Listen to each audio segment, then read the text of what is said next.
better than you were able to do a season ago. Because, again, if you win in the trenches, then everything else should follow suit. And, again, we're going to find all this out starting in 61 days, which, again, I don't even know how much we're going to be able to learn in 61 days because that's Old Dominion, a team that South Carolina should be able to handle without too much trouble. That week 2 test against Kentucky on the road is going to really be where we figure out what this team is made of. I mentioned that today is an important day for a lot of reasons. One of those reasons being we officially welcome in the new members of the SEC, Texas and Oklahoma, officially joining the conference as of today. There was a special on the SEC Network last night of out there, them in Austin, and there was a parade, and Greg Sankey was there, and the whole 9 yards. So we officially welcome in the 2 new members of the SEC, and one particular player on Texas, Quinn Ewers, that is, not wasting any time stirring up some controversy. We'll get into what he said over the weekend that people are not happy about. That's coming up. It is the Extra Point. Tyler Head along with you on your Monday here on The Game.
it's definitely a different level, and I've always wanted to play in the SEC, so I know we're all excited to be a part of a conference like that. Like you said, we're everybody's biggest game, and we do understand that. Welcome back in. Extra Point Tyler Head with you on this Monday. That was Mr. Quinn Ewers over the weekend talking to the media, and you may have seen that a lot of people riled up about what he said, that Texas is everyone's biggest game on their schedule. Now, as you saw him here in that little clip there, he said, as you said, because the reporter kind of led him a little bit, saying, oh, what do you think about you guys being everybody's biggest game on the schedule? So he was set up to a degree, and people took that little snippet and kind of ran with it, but he did not come up with that on his own necessarily, just kind of answering the question. But regardless, people were quick to jump on what he said, and I think that goes back in a lot of ways to the vitriol that a lot of people have with Texas, because let's think about it. When the SEC has expanded, which has not been a lot over the years. Carolina and Arkansas came in the 90s. You had Texas, A&M, and Missouri, coming in back in 2012.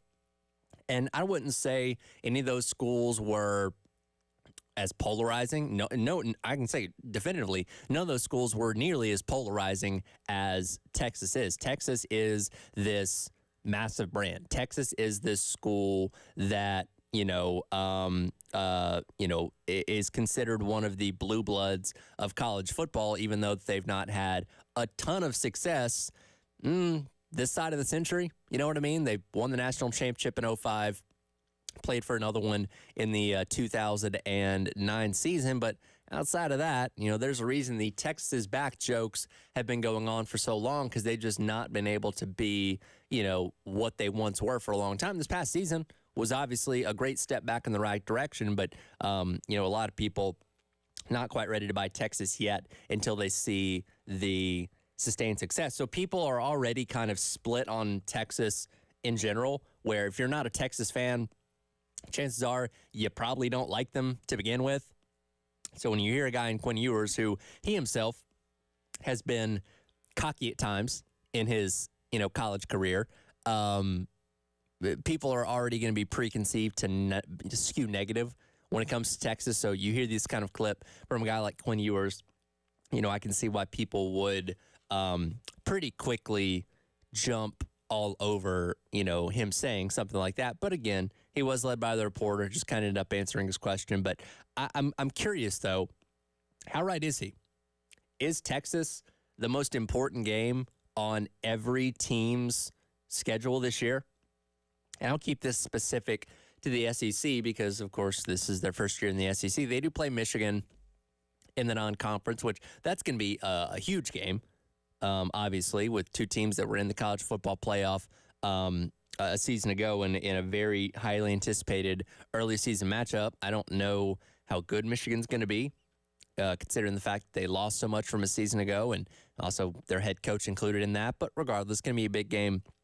A lot of hype around it. We, of course, know that Ohio State is Michigan's biggest game on their schedule, and it will be once again this year. But when you look at the SEC overall, let's kind of go one by one here of the teams that Texas will be playing. Mississippi State, to start things off with. And I think that one's an easy no, because regardless of regardless of how good both teams are, the Egg Bowl is always going to be of vital importance to Mississippi State. And you added in the fact that Ole Miss is a top 10 team in the preseason rankings, 11 wins season ago, projected to be one of the best teams in the SEC once again this season. I think that puts the Egg Bowl definitively ahead of the Texas game for Mississippi State. Oklahoma in the Cotton Bowl, the Red River Shootout, Red River Rivalry, whatever we have to call it now for whatever reason. That's always going to be Oklahoma's biggest game. Even back in the Big 12 when they were still playing Bedlam, the Texas game was more important, and it will be every single year, kind of like the Egg Bowl, no matter what the records are of both teams. So yes, that's one and one there, where Oklahoma would definitely say Texas is their biggest game on the schedule. Georgia, this is interesting because Georgia goes to Austin and they also go to Tuscaloosa.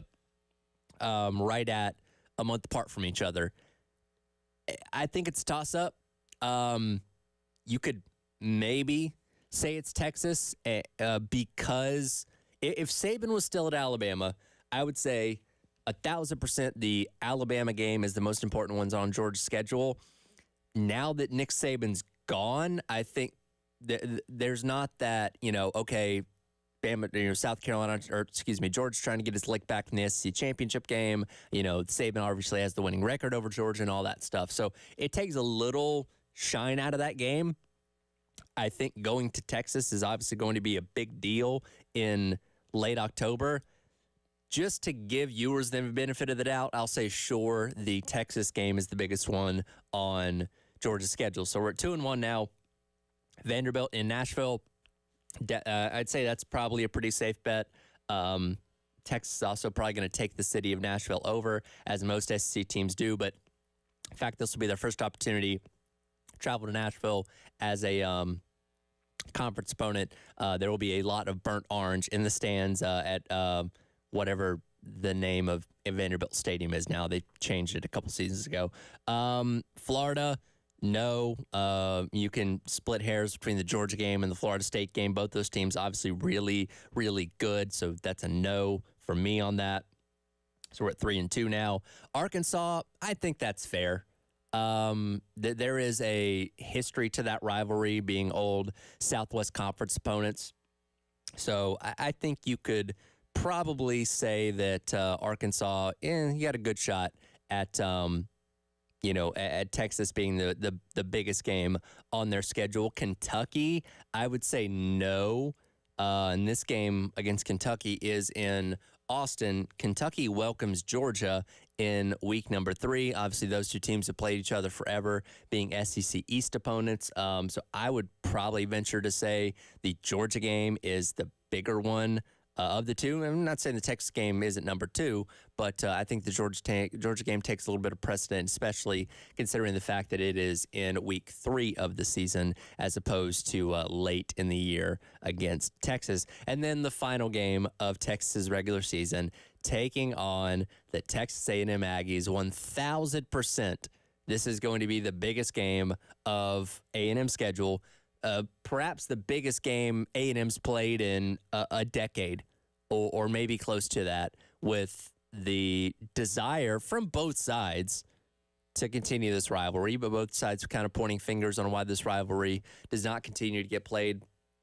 Obviously, as I mentioned a moment ago, Texas and OU view each other as their biggest rivals. A&M is kind of seen as that little brother, and wouldn't you know, they would love nothing more than to get one over on Big Bro their first year in the SEC. So, yes, without a doubt, that is definitely the biggest game on Texas A&M's schedule. So when you kind of balance it out, roughly half the games of the 8th they'll play in conference are the biggest game on that team's respective respective schedule there. So he's not completely far off, but I wouldn't say that every team is looking at Texas as their biggest game, but still important with how good Texas was a season ago. We'll get into a little bit more of what Texas is bringing to the table in the SEC, as well as how this year could potentially go for them stepping into the Southeastern Conference. Kirk Bohls, who covers Texas football, has for 50 years with Houston Chronicle, was on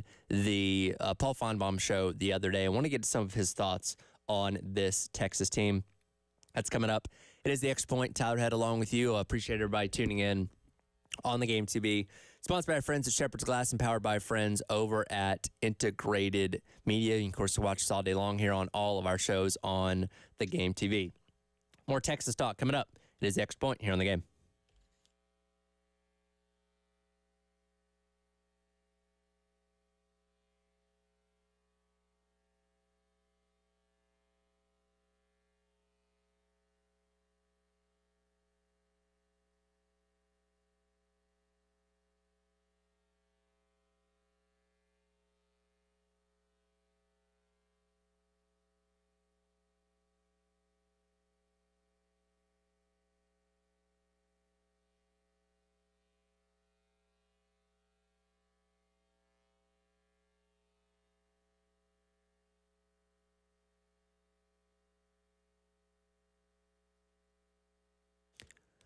Well, let me tell you about my friends over at Canty Foundation Specialist. It rained pretty hard here in the Midlands last night. As we get deeper into the summer, you know just about every single day is going to run the risk of having one of those late afternoon thunderstorms. And if it's anything like last night, it will come down very, very hard. If you have an open crawl space under your home and recently experienced a storm like that, you might have standing water underneath your home. High humidity and condensation in your crawl space creates an environment for mold, mildew, and pests, including things like termites. That moisture can lead to things like wood rot and floor joist problems. Musty smells or awful odors that come from mold, mildew in your crawl space can cause health issues like runny nose, itchy eyes, and coughs because half the air that you breathe comes from your home's crawl space. If you have any issues with your crawl space at all, give our friends at Canty Foundation Specialist a call or go online to cantyconvicts.com and schedule an appointment. Again, cantyconvicts.com for our friends at Canty Foundation Specialist.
Welcome back in.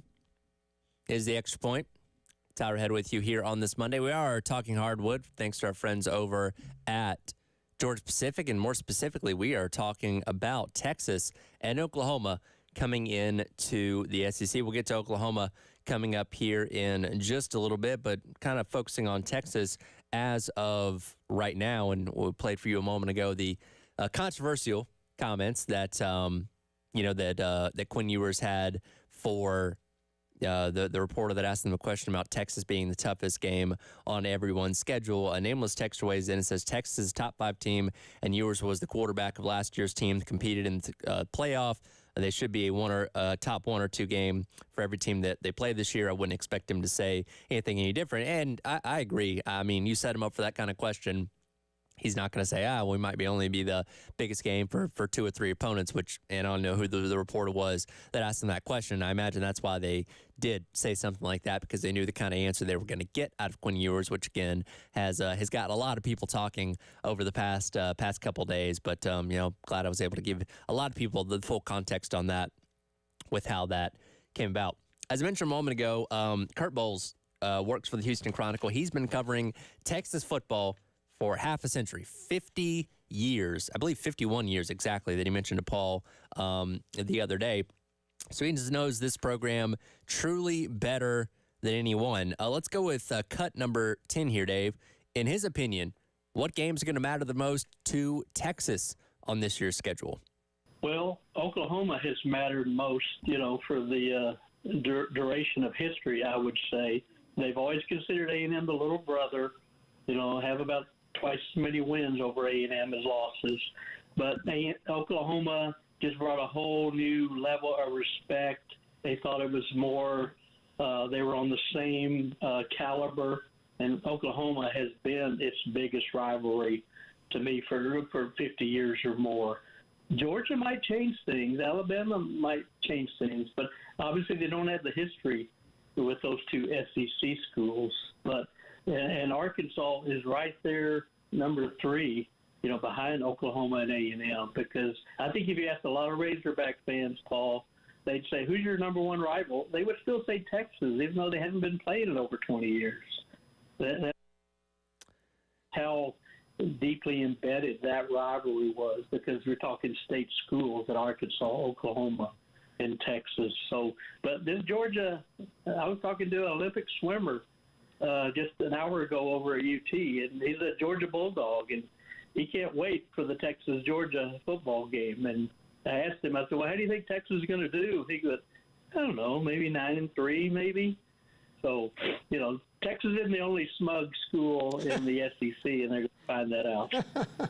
So the Oklahoma game, that's always going to be a premier rivalry now. Talking about those 2 teams being in the SEC, the A&M thing, yes, they do look at A&M as little brother, but that rivalry will always have a lot of juice and vitriol with it. The UGA thing is interesting, because if both teams continue to be top performers in college football, I could see it kind of taking on the Alabama, Georgia type of feeling, where it's 2 teams that don't play each other every single year, but whenever they do, whether that be in the regular season, in a conference championship, or in a playoff national championship scenario, it's going to be a big deal, because the stakes are always going to be so high. And again, that's assuming both those teams do stay at the top of college football. Georgia's been there for a couple years. Texas just now getting back in that fold, and we'll see if they can continue to be in that same realm going forward. And then, as I mentioned a little bit earlier, the Arkansas thing, where you have a traditional rivalry there, from the Southwest Conference, that I think that they may view that as their biggest game, and Texas probably view that as maybe a third-ish kind of rivalry. But considering the proximity of those 2 schools and how little they've played, in recent memory, that one could be a big deal as well on a year-to-year basis when it talks about Texas. And look, it's going to take time for Texas to surely cement themselves into the SEC, but they can go a long way in doing that if they can come out of the gate and be as successful, if not more successful, than they were a season ago. And that's kind of the funny thing with talking about Texas, and the joke of is Texas back, is Texas not back, is people are so quick to look at what Texas did in year number 1 and say, okay, well, that solidifies it. That means they're back at the top of college football. In the 1 year sample size, yes, but you got to do it on a consistent basis over the course of 2 to 3 seasons before I think the collective public is going to believe that you're truly back to the Texas that you once were. And a 1 year sample size is not going to do that. Regardless, got to give them credit for what they were able to do a season ago and getting things back on track of what they believe Texas football should be up to this point. And so much of that goes into why they're clicking as of right now. And get another cut here from Kirk Bohls, cut number 9 here, Dave. This is Kirk Bohls talking about why exactly Texas seems to be clicking as they head into the SEC. You got to get the right guy at the top. It's coaching matters, and anybody that doesn't say that, just look at Georgia. I mean, when they win their last one, was it 1980? Yeah. Before Kirby Smart showed up, and now he's in there every year, and probably should have or could have been in there last year. And they've always gotten the talent. They've always gotten the players, Paul, as you know. They're always a top 10 national recruiting program here, but they finally developed players. And we've talked about it in the draft, how just twice in like the last 11 years, they had 0 players drafted in 2 different NFL draft classes, and then to have 10 or 11, have a couple more signed as free agents, just says everything about the job Sark and his staff has done. And I think the fact that, he was tutored under the wing of Nick Saban and has been in the NFL and has his head coaching chops, even though he didn't, blow it off the charts at Washington or USC, he knew what it took to win because he was around Nick Saban in that program. So I think it's all development, I think. And you fix the quarterback. There's no bigger, more important position in all the sports than a quarterback. And Sark has fixed that as well. So you got to have the right coach at the end of the day. As you mentioned, Steve Sarkisian is the reason for, so much of that success. And when you look at what Texas has been since Mack Brown, Charlie Strong, Tom Herman, there were flashes in there, but they could never really get that foundation built under Texas and make them win at a consistent clip. Obviously, why both those guys ended up, getting fired. And when you look at Steve Sarkisian, he's somebody that, hadn't exactly set the world on fire as a head coach, prior to his stop at Texas. Certainly, I don't think was regarded as one of the best coaches in college football at that point in time. He had the back-to-back good seasons between Washington in 2013 and then Southern Cal in 2014, where he won 8 and 9 games between those 2 years, respectively. But outside of that, a lot of 7 and 6s, 5 and 7 year at Washington. Only coached briefly for Southern Cal in 2015 before his health and personal issues ended up removing him from that job. And then he went and was rehabilitated by Nick Saban in 2 stints at Alabama, spent a season with the Atlanta Falcons as well, and seems to have come back as a much, much better head coach. Now, the cupboard was a little bit bare when he took over Texas back in 2021, 5 and 7 year. They're not great. Big step forward in year number 2 where they went 8 and 5, and then obviously the huge step forward in year number 3 where they went 12 and 2 and made it all the way to the Sugar Bowl in the college football playoffs. So there's a lot of belief in Steve Sarkisian and what he is going to be as a head coach, for years to come out there at Texas. And for somebody that, again, has spent a lot of time in the SEC as an offensive coordinator at Alabama, he gets it. He's not coming into this conference completely blind. And there'll be plenty of reason of optimism because of that he just understands what it takes to win in this conference, albeit not as a head coach up to this point, but something that he should not have trouble, I'd say, adapting to, more or less. And again, it's not going to be easy by any means, but the folks out there in Austin believe that they should be able to step right into the SEC and be one of those teams that is going to be in Atlanta at the end of the year, in the college football playoff, the whole 9 yards. There's plenty of projections out there that expect them to be just that, but we're going to learn once we actually get into the season, once we see what this team looks like on the field, then we'll see if they carry that same momentum over from what they had in the Big 12 a season ago.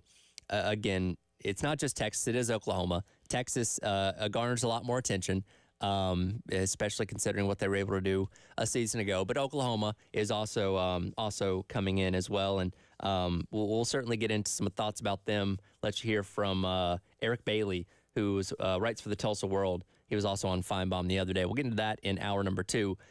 Coming up next, though, I want to get into some baseball talk because today is a very, very special day. Also, we have more news on the coaching carousel spinning in the state of Texas alone. A&M has found their next head coach, and it's an interesting name. We'll get into that coming up. It is the Extra Point Towerhead along with you on your Monday here on The Game.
Welcome back in, Extra Point. Tyler Head along with you here on your Monday on the Game. July 1st, as I said, is a special day for many, many reasons across the sports world. Got Texas and Oklahoma coming to the SEC. We got new schools joining the ACC, the Big Ten, the Big 12. We'll get to all those coming up in the next hour. But perhaps the biggest reason why July 1st is an important day in the sports world, what's Bobby Bonilla Day? Once again, I guess this would be the 13th anniversary where Bonilla is set to collect yet another check for $1.193 million from the New York Mets, as he's been doing every July 1st since 2011 and will continue through 2035. So we've just passed the halfway point, I guess.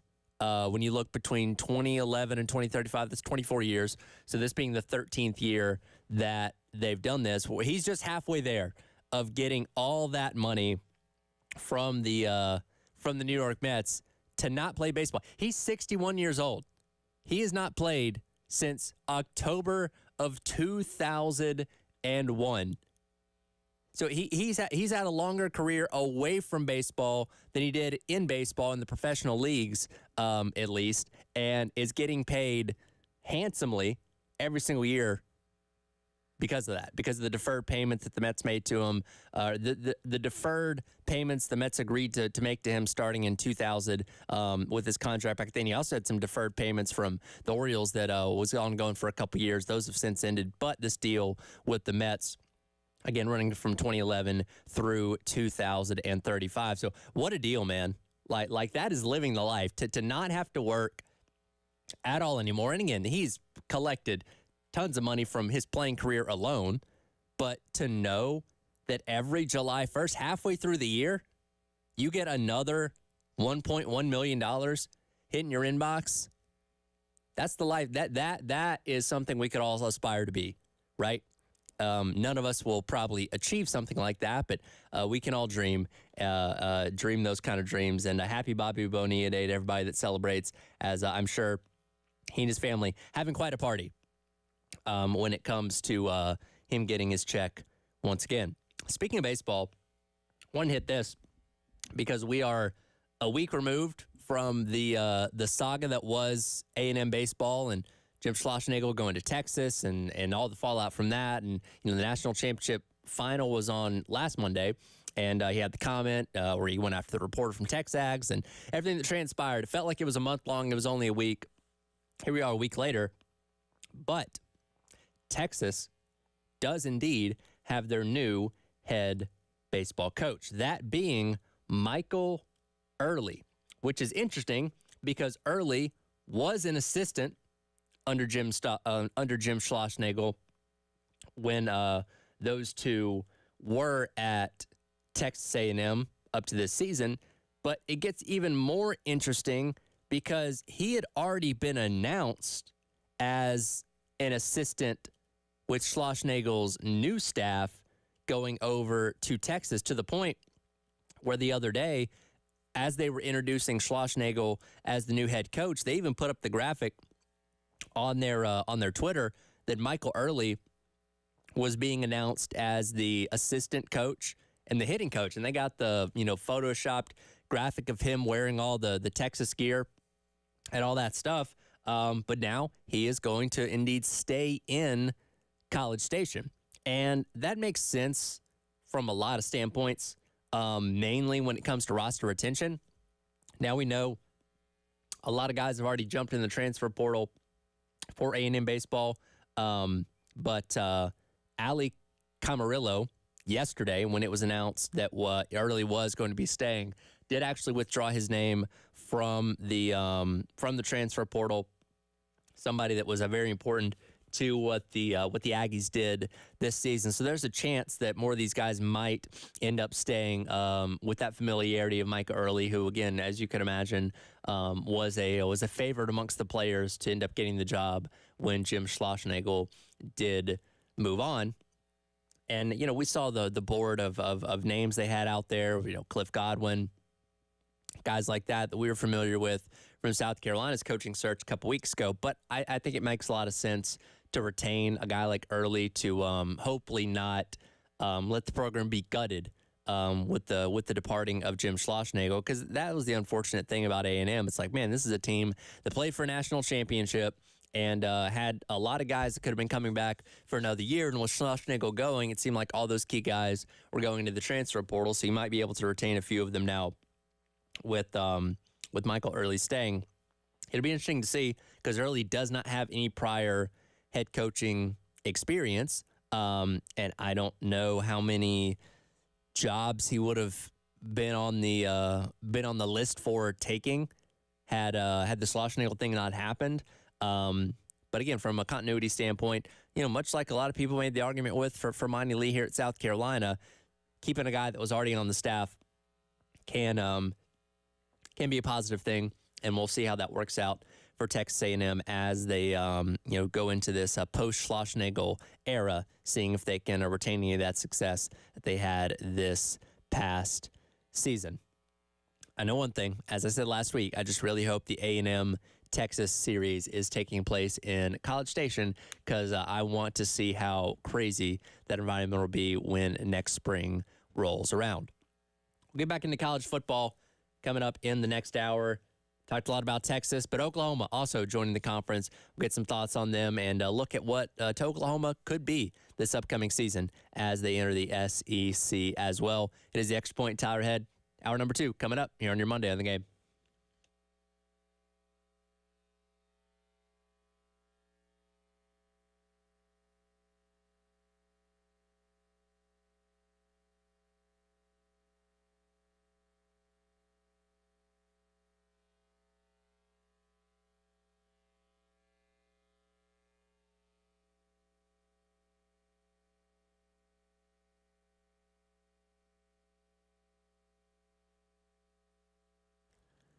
Oh, the sports calendar may be slowing down a little bit this time of year, but plenty of great action still for you to catch with our friends over at Twin Peaks, including a lot of things happening over on the soccer pitch. Euro 2024 is heating up. Catch the scenic views of every game at your local lodge with Twin Peaks girls repping their new jerseys. You can also order a 29-degree draft beer and kick back and watch tournament play through July the 14th. Also, same thing with Copa America. You can join the folks down at Twin Peaks for every Copa America match through July the 14th. How will the U.S. fare against our neighbors to the south? Watch every game with those 29-degree draft beers and the wall-to-wall scenic views as well. As I said, never a bad time to be down at Twin Peaks, especially with plenty of soccer to watch as the summer rolls along. Twin Peaks with our friends right down the street in the Vista.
Hour number 2. Welcome back in Extra Point.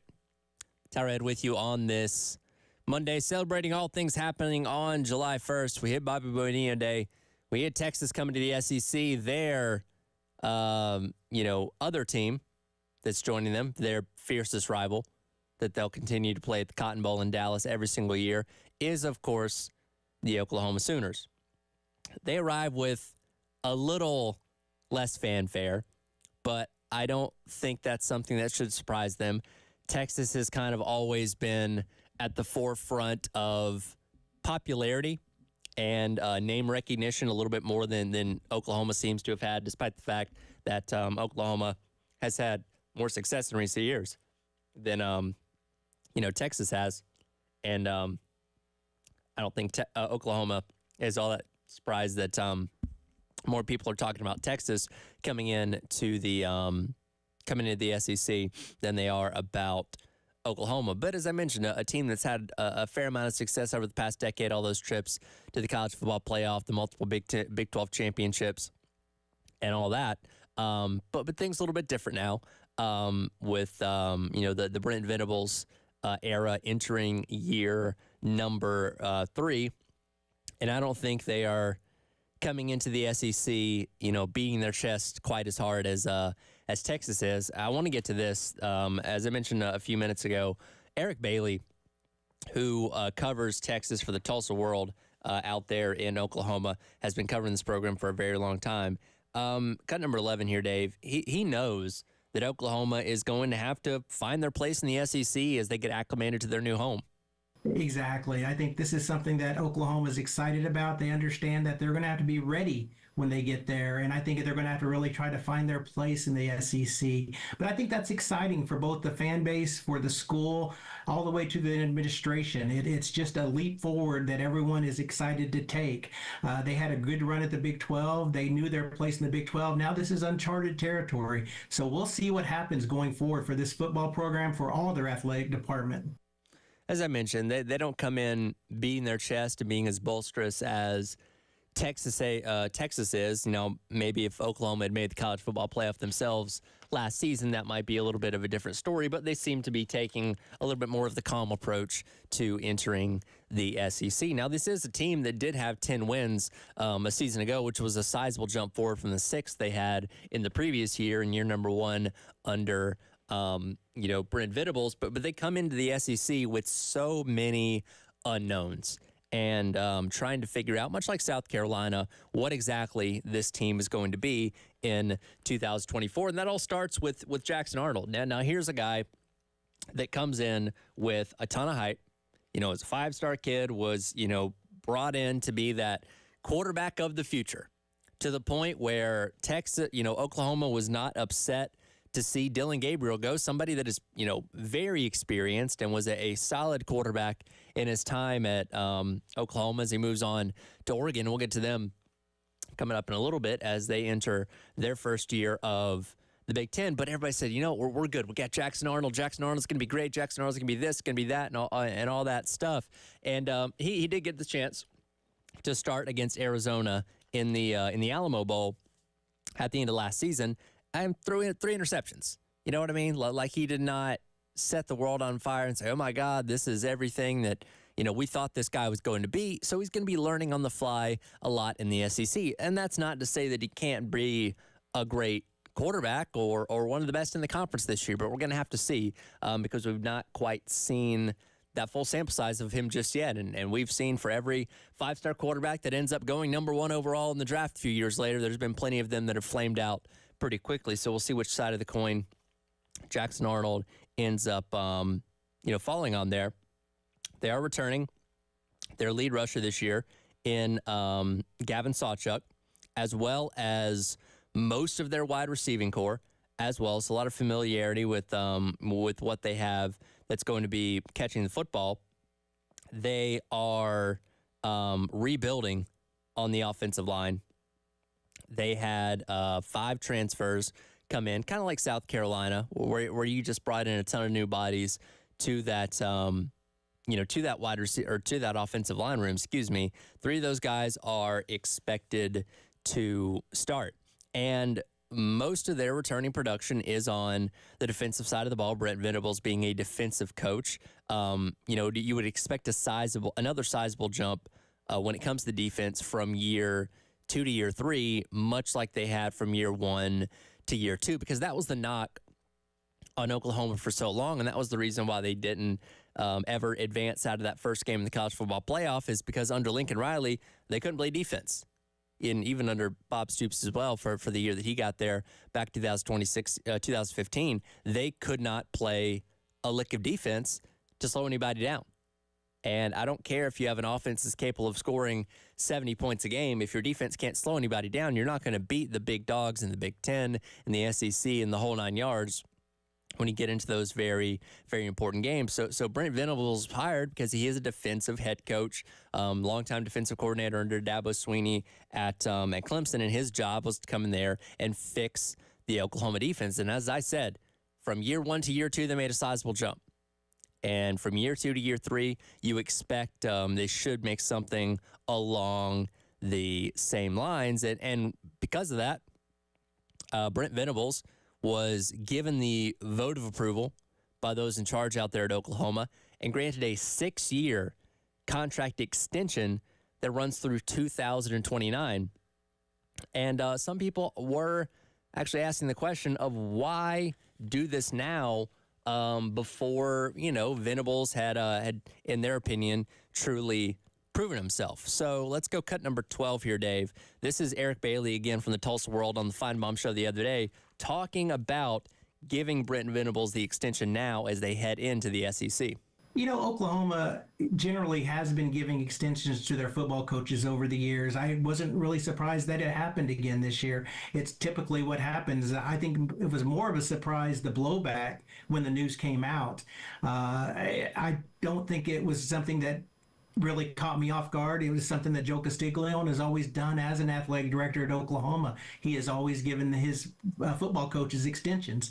I think it's just a way of letting Brent Venables know that they support him. I think it helps the recruiting base knowing that this coach is going to be in place for years to come. I think that's very important for both Oklahoma and the recruiting going forward.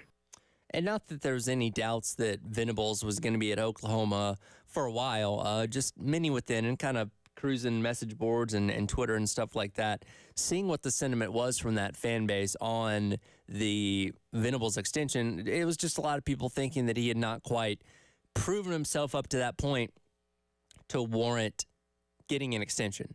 Now, if you come into the SEC and you win 10 games in year number 1, then I think nobody would be angry about the extension at that point in time. But if it's a rough first year, people are certainly going to say, well, why the heck we go ahead and give this guy all this money if he hadn't proven himself in the new conference as of yet. But what Eric Bailey mentioned there, Joe Castiglio, as the athletic director, has a history of extending coaches there at Oklahoma.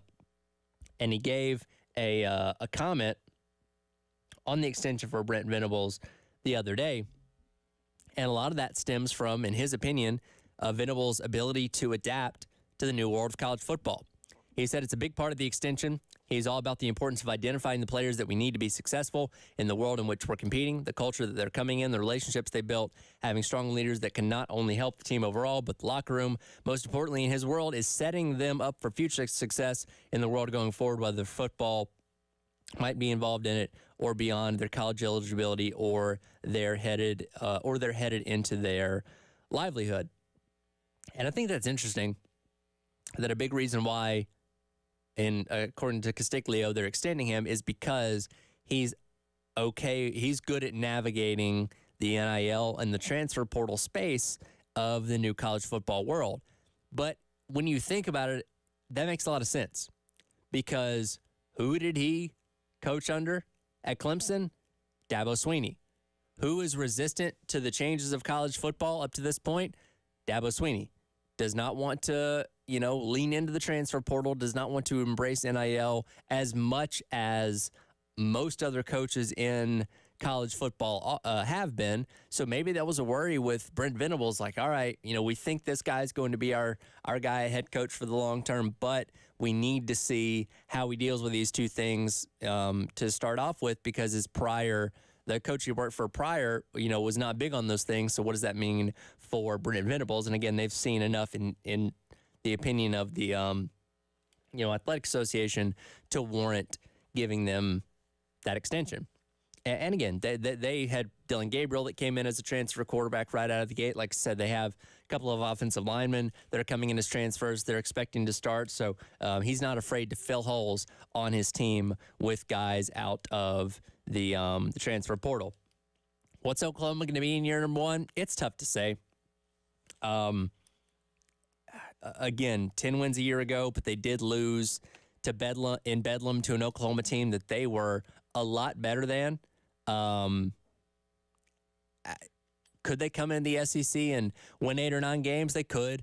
Could they also come in and maybe only win 5 or 6? That's also possible, as well. I think their upside potential is they have a shot at being in the top half of the SEC, which again is teams 1 through 8 as of now, which would not be bad by any means, in my opinion, in year number one in the toughest conference in college football.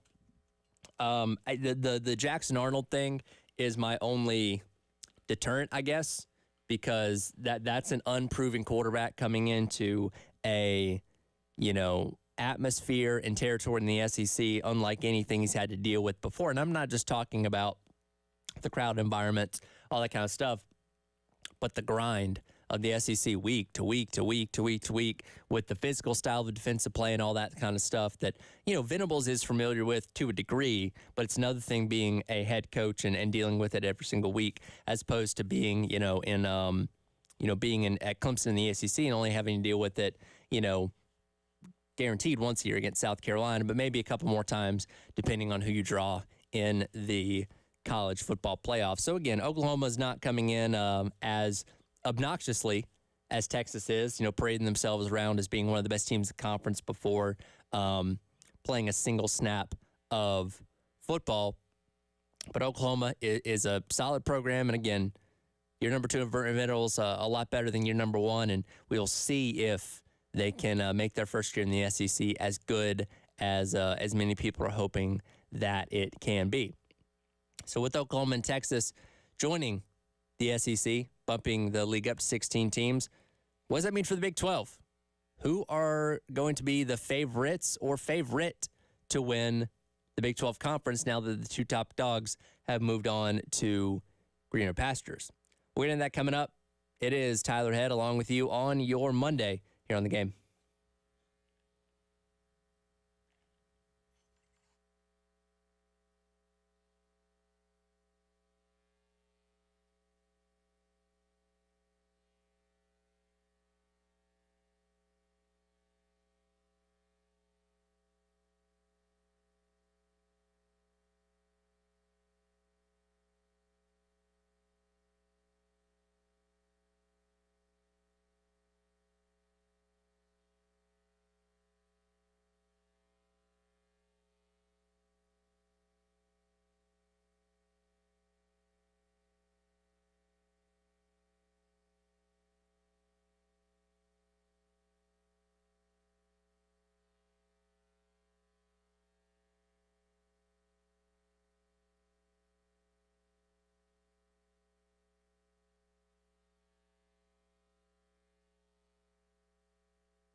welcome back in. Extra Point. Tyler Head along with you here on the game. Again, appreciate everybody checking us out on the Game TV, sponsored by our friends at Shepherd's Glass and powered by Integrated Media. Moving through July 1st, celebrating all the new things, especially in the world of college football. That this is officially where like the new sports calendar starts. So much like Texas and Oklahoma, all the other schools joining new conferences can officially say they are part of said conference on July 1st, and that includes 4 new teams joining the Big 12. And with Oklahoma and Texas having moved on from the Big 12, that means that's probably the conference that's more wide open than any other in college football. It, is not crazy to think that a team like Oklahoma State, who again did just play for the conference championship a season ago before getting just completely mauled by Texas in that game in Dallas, it's not out of the realm of possibility to think that they can just, establish themselves as the top dog in the conference now. But a signature of a Mike Gundy coach team is losing games they had no business losing, much like they did in blowout fashion to BYU at the end of last season. There in Stillwater. So I don't think it's safe to just say, oh, well, now it's Oklahoma State's conference, because that's not necessarily the case. You got teams in Kansas State, teams in Kansas, teams like that are good programs that very well could be in contention for the Big 10 or Big 12 championship this season as well. And then you add into the fold the 2 Arizona schools in Arizona and Arizona State, Colorado and Utah all coming in, and the degrees of how good they're going to be, we'll see. Obviously, Colorado garners a lot of attention from the Deion aspect of things. Shedeur Sanders, Travis Hunter, guys like that obviously have opportunities to play at the next level. That defense got to get a whole lot better. The offensive line rebuilt once again this offseason. We'll see how good they can be. That's another team that until I actually see it, I'm not going to believe how good Colorado is going to be necessarily, which, by the way, they have North Dakota State in week number 1 on a Thursday night out there in Boulder. I don't know who scheduled that game, but the casuals of college football may be in for quite a shock if we see North Dakota State do what they've done to so many FBS teams in the past and beat Colorado out there in Boulder on August the 29th. Push that to the side, because there is a team out of this 4 that might legitimately be making a case for being the best team in their new conference, and that team is the Utah Utes. Let's go with cut number 19 here, Dave. Here's Andy Staples of On3 talking on his podcast the other day about Utah possibly being the favorite in the Big 12 this year. Let's get to the other biggie.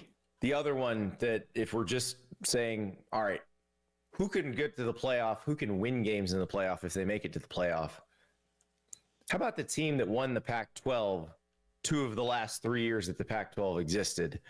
The Utah Utes. Kyle Whittingham has done an incredible job with this program. They get Cam Rising back. Last season did not go as planned because Cam Rising got hurt in the Rose Bowl that ended the season before, and his knee injury was so serious that it really cost him the whole year.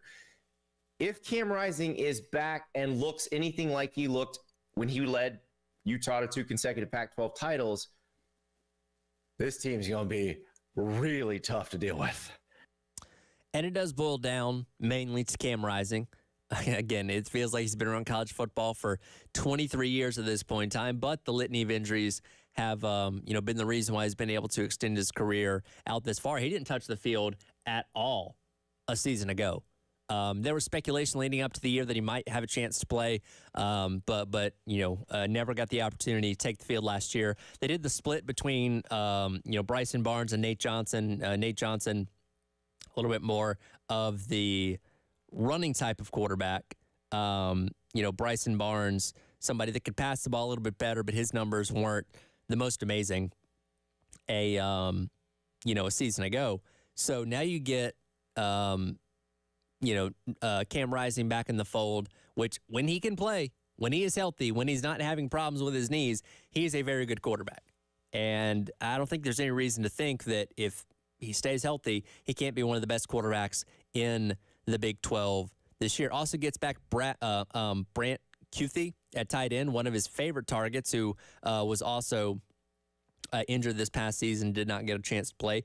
Dorian Singer, somebody that transferred over from Southern Cal, was an 1,100-yard receiver in at Arizona back in 2022. So plenty of reasons to think the offense is going to be a step back in the right direction this upcoming season. And you always have a nasty defense out there, with when it comes to the Utah Utes and Kyle Whittingham. That's been their signature for the 20 years that he's been there, is playing that physical style of defense that not a lot of teams in the Pac-12 played. You knew when you came in to play Utah in Salt Lake City, you were going to get punched in the mouth. And it was going to be a game that was going to beat you up for 4 quarters. A lot of teams in the Big 12 don't play that kind of defense themselves. So how do teams handle taking on what is probably the most physical team in the entire conference now, right out of the gate? We'll see. But that is a reason, in my opinion, that I think they can come in and have a lot of success. In addition to the fact that, again, the 2 top dogs from pretty much the past decade in Texas and Oklahoma are gone. So the conference is very much wide open.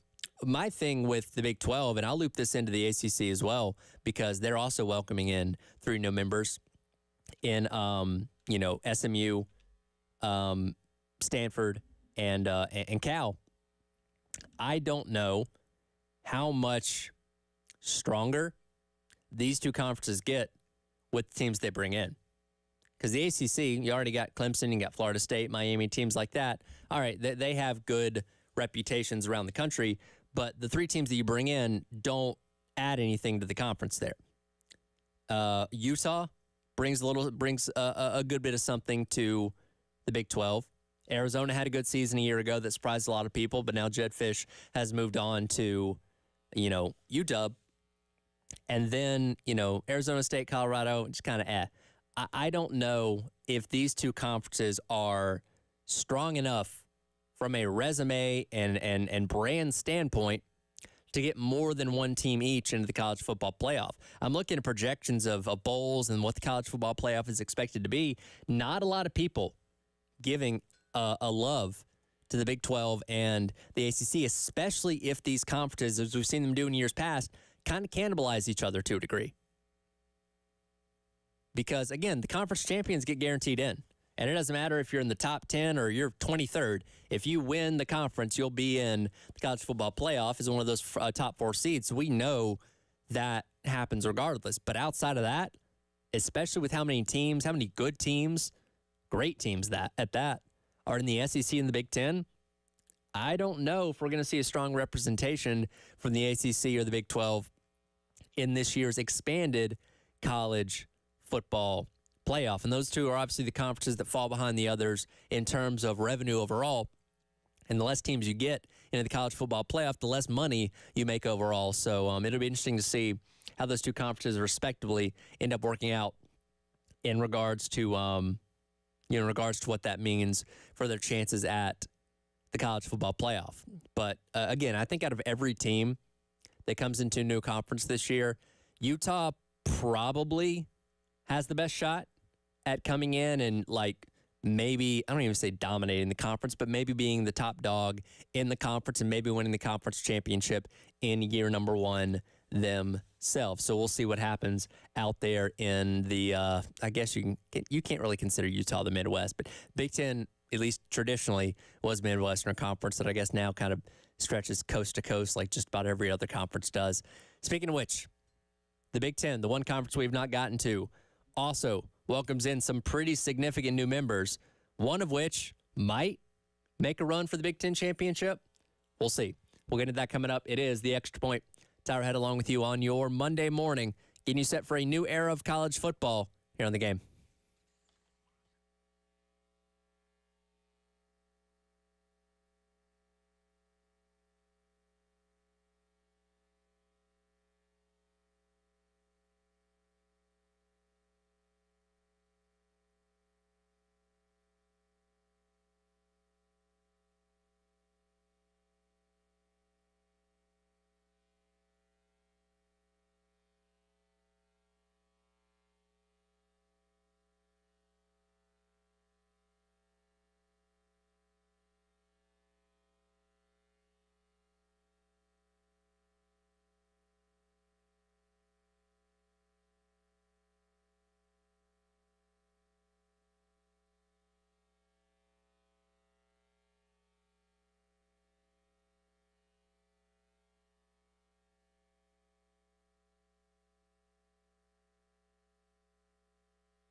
Welcome back in. Extra Point, Tyler Head along with you here on the game on your Monday as we continue to look around all of college football, examining the new schools joining the respective power conferences across the landscape of this new era of college football where we got to get used to saying, yeah, Texas and Oklahoma are in the SEC. Stanford's in the ACC. Oregon is joining the Big Ten. The Big Ten's now going to be a coast-to-coast conference. Like, it's all going to be weird. We all got to get used to it. Maybe the new college football video game here in a couple weeks will help us get acclimated to it before the season officially kicks off at the end of August. And as I mentioned, I've talked about the SEC. I've talked about the Big 12, mentioned the ACC there a few minutes ago. Last but not least, we get to the Big 10 and the new schools that they're, that they're welcoming in. And I would say, and look, the Big Ten's already a strong enough conference, right? They got Ohio State. They got Michigan.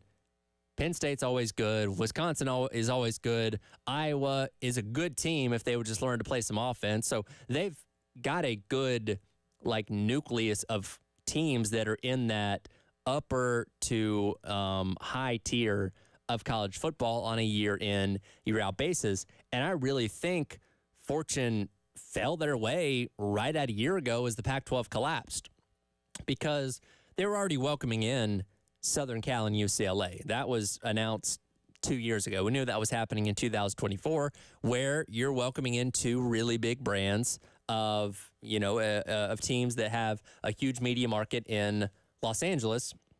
But from a competition standpoint, Southern Cal is a team that is good. They took a step back this past season, but a team that could come in and compete. UCLA, been one that's a little bit down here as of late. But when fortune fell their way, I mean that by when the Pac-12 collapsed, Oregon and Washington needed a place to go.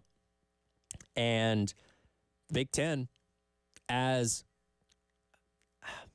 risky, I don't know if risky is the right word, but as unsure as maybe they might have been for welcoming in two additional teams, in addition to the two they were already going to bring in this year, they provided that landing spot for Oregon and Washington to come in. And they said, we'll figure out the details later with the payouts and all that kind of stuff. By the way, the Big Ten is going to 18 teams.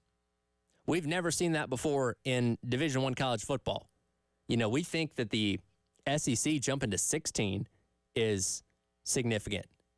The Big Ten, there's a plausible scenario where, it's like a 5-way tie at the top of the Big Ten or something like that because you have so many teams. So we'll see how they navigated. But I understand why they could not pass up the opportunity to welcome in two significant brands in college football. One of them in Oregon that is regarded as one of the biggest in college football in modern days. So again, the Big Ten was like, we don't know the details yet. We'll figure it out later. Come on in. Your new home is now in the in the Big Ten. And they were obviously the two teams that played for the Pac-12 title last season, with UW going all the way to the national championship game. Now, Washington is gutted for the most part from the departure of Kalen DeBoer as he moves on to Alabama. So I don't quite know how good this team is going to be this year. You bring in Jedd Fisch as the new head coach, and he should be praised for, what he did at, at Arizona season goes. They were the true surprise in all of college football, but he's going to have to come in. He's going to have to really rebuild what this, what this UW team is. They returned two starters from last year's team, both those guys on defense. They replaced everybody on offense, from Michael Penix Jr., Roma Dunze, the whole 9 yards. So they're completely starting over in a brand new and very, very tough conference in the Big Ten. So I'm not expecting a ton out of UW this year. Same thing with UCLA and Southern Cal.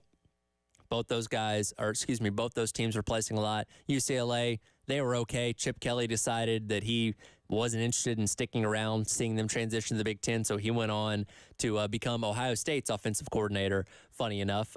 So he'll get a chance to, I don't know if UCLA plays Ohio State this year or not, but we'll see them in due time, I'm sure. Southern Cal, again, you had the Heisman Trophy winner in Caleb Williams these past 2 years. He, took a step back, as the whole team did this past year. And a lot of that went on defense because they couldn't play defense, couldn't stop anybody. And I don't care if you can score 50 points a game. If you can't stop anybody or let alone tackle anybody to save your life, you're not going to have a ton of success. And that came back to bite them this past season. They fire Alex Grinch. They go across town from UCLA, funny enough, and get D'Anton Lynn as the defensive coordinator. That's not going to be an overnight change, right? They are putting more emphasis on their defense, and they can be better this year. But they were literally at the bottom of the barrel in college football season ago. So even being better this year can still mean they're pretty low on the poll when it comes to defensive rankings in 2024. And you're not going to make this an overnight change. It's going to take a couple years for D'Anton Lynn to really get his heels into what he wants this defense to be out there in Los Angeles. So I'm not expecting a lot out of them right out of the gate. Oregon, though, is the interesting team here. Because out of every new team to the Big Ten, they might have a chance to come in and make a lot of noise right out of the gate. I want to get to our guy Josh Pate was talking on his podcast the other day, talking about Oregon coming into the Big Ten. And here's his thoughts on the Ducks and how they might measure up to other teams in their new conference. Cut number 18 here, Dave.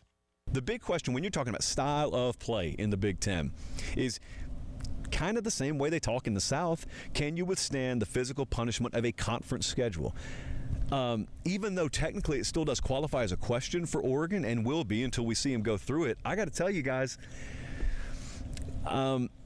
as much as maybe the preview magazine culture would suggest the West Coast teams could be in for a rude awakening, I don't believe in saying West Coast teams. Like when in classificational terms, we're not talking about West Coast teams. You look at Oregon and you look at Washington or UCLA or USC, that's a different kind of team.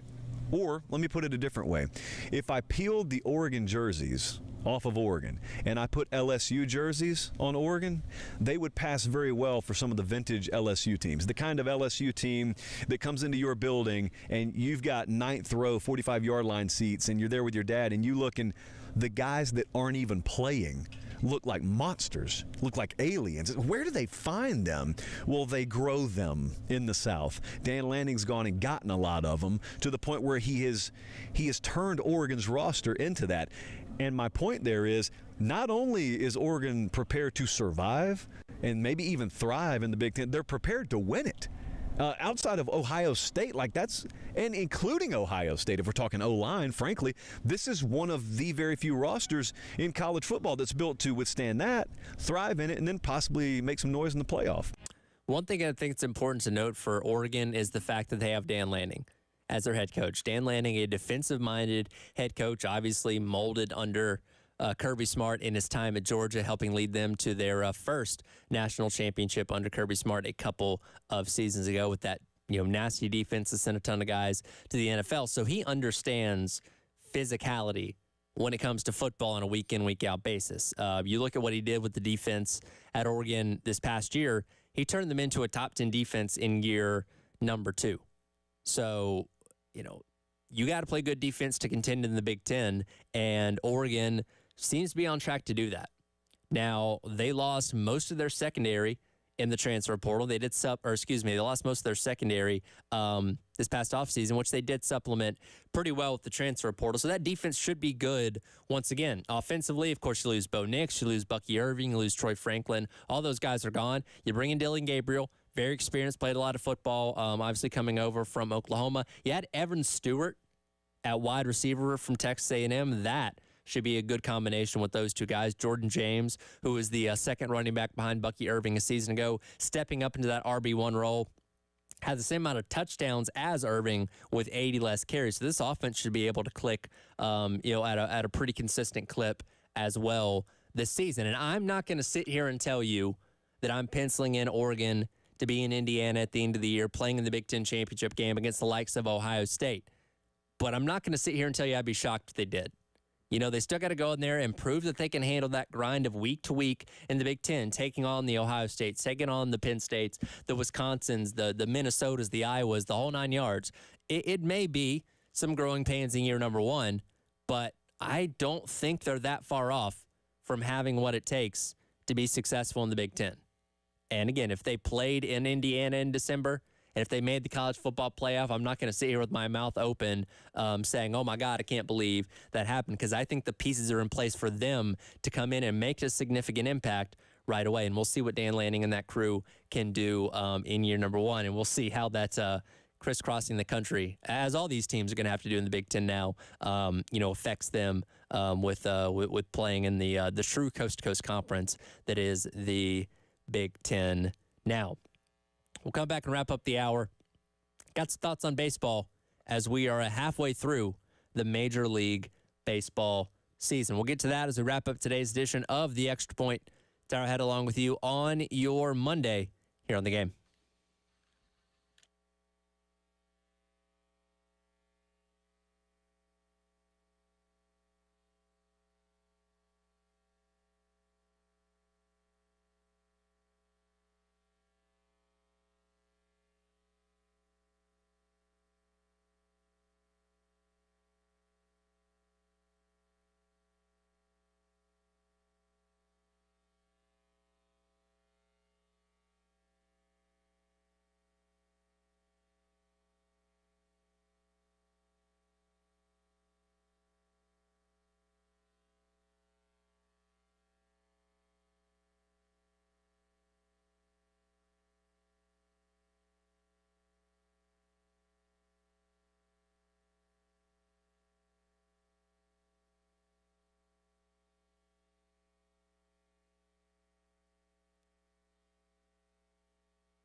Adam Duvall waits, and he sends a drive to right center field. On the run, Sawinski. That's a ball game. Rounding third, coming home, Luke Williams. Game winner, walk-off for Adam Duvall. Braves win 2-1. Adam Duvall has had more than his share of struggles lately. The boy cashed in there, and he drove that one to the gap. Welcome back in. Extra Point. Tyler Head with you on this Monday. Here on the game that was called Braves Radio Network on Saturday afternoon. Braves taking the 2-1 win in 10 innings with Adam Duvall's RBI walk-off in the bottom of the 10th to beat the Pirates 2-1. And that ended up locking up the series for them. They'd beaten them 6-1 in Friday night's contest as well. And they would drop game number 3 on Sunday, 4-2, but again, still won the series at the end of the day. It's pretty significant now that we enter the month of July because we are officially past the halfway point in the Major League Baseball season. The Braves have played 82 games up to this point, 1 game past the halfway point of 81 on the schedule. I think it's important to kind of assess where teams are at as most people kind of consider the official halfway point the All-Star break, which is coming up here very, very soon. But technically speaking, we're there with most of the games taking place this weekend. And I'll say this, I'm one of those people, I don't freak out about what happens in June, July, or even August. And a lot of times once you get into September, obviously as the pennant races are heating up, that's where things become really, really important. I can't bring myself to freak out about losing a game or even a series, in the middle of June or something like that. Though I know some of our guys like Jay Phillips are a little bit different in in that regard. But again, as we enter the second half of the season, the game's importance do start to ramp up more and more, and the Braves are in a pretty okay place as of right now. When you look at the overall standings in Major League Baseball, they are currently 8 games behind the Phillies in the NL East standings. Phillies currently at 55 and 29 overall. But what really matters at the end of the day is just making the playoffs in general. Braves currently occupying the top wild card spot, 3.5 games above the cut line, and San Diego in that second spot, a game and a half up on the wild card cut line. So if the season ended right now, Braves would be in the playoffs. And as we saw last year, obviously, those teams that came in those wild card spots that got to play in that first couple of days of the postseason ended up benefiting them a lot more than it did the teams that got a couple days rest for winning their respective divisions. I thought it was interesting, too. I went back and looked. ESPN did their preseason rankings and previews and every team's playoff odds. This was all the way back in March of this year before the game started.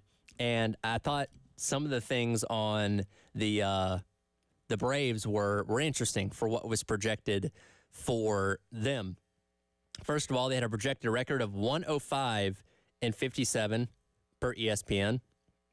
Braves performing a little bit under that as of right now. If you kind of go based on their performance in the first half of the season, that means they would be expected to win 92 games this year if they won 46 games exactly in the second half of the season as they did in the first half. So a little bit off from that number.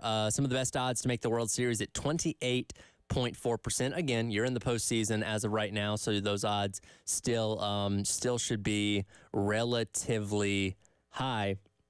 Some of their predictions for what's going to happen this season did not come true for some unfortunate reasons. One of them is the most likely 2024 award winner being Spencer Strider, as I mentioned, is the leading candidate for the NL Cy Young, which, of course, they lost him early on in the season due to an injury and will not be back for 2024, so that is obviously not going to happen.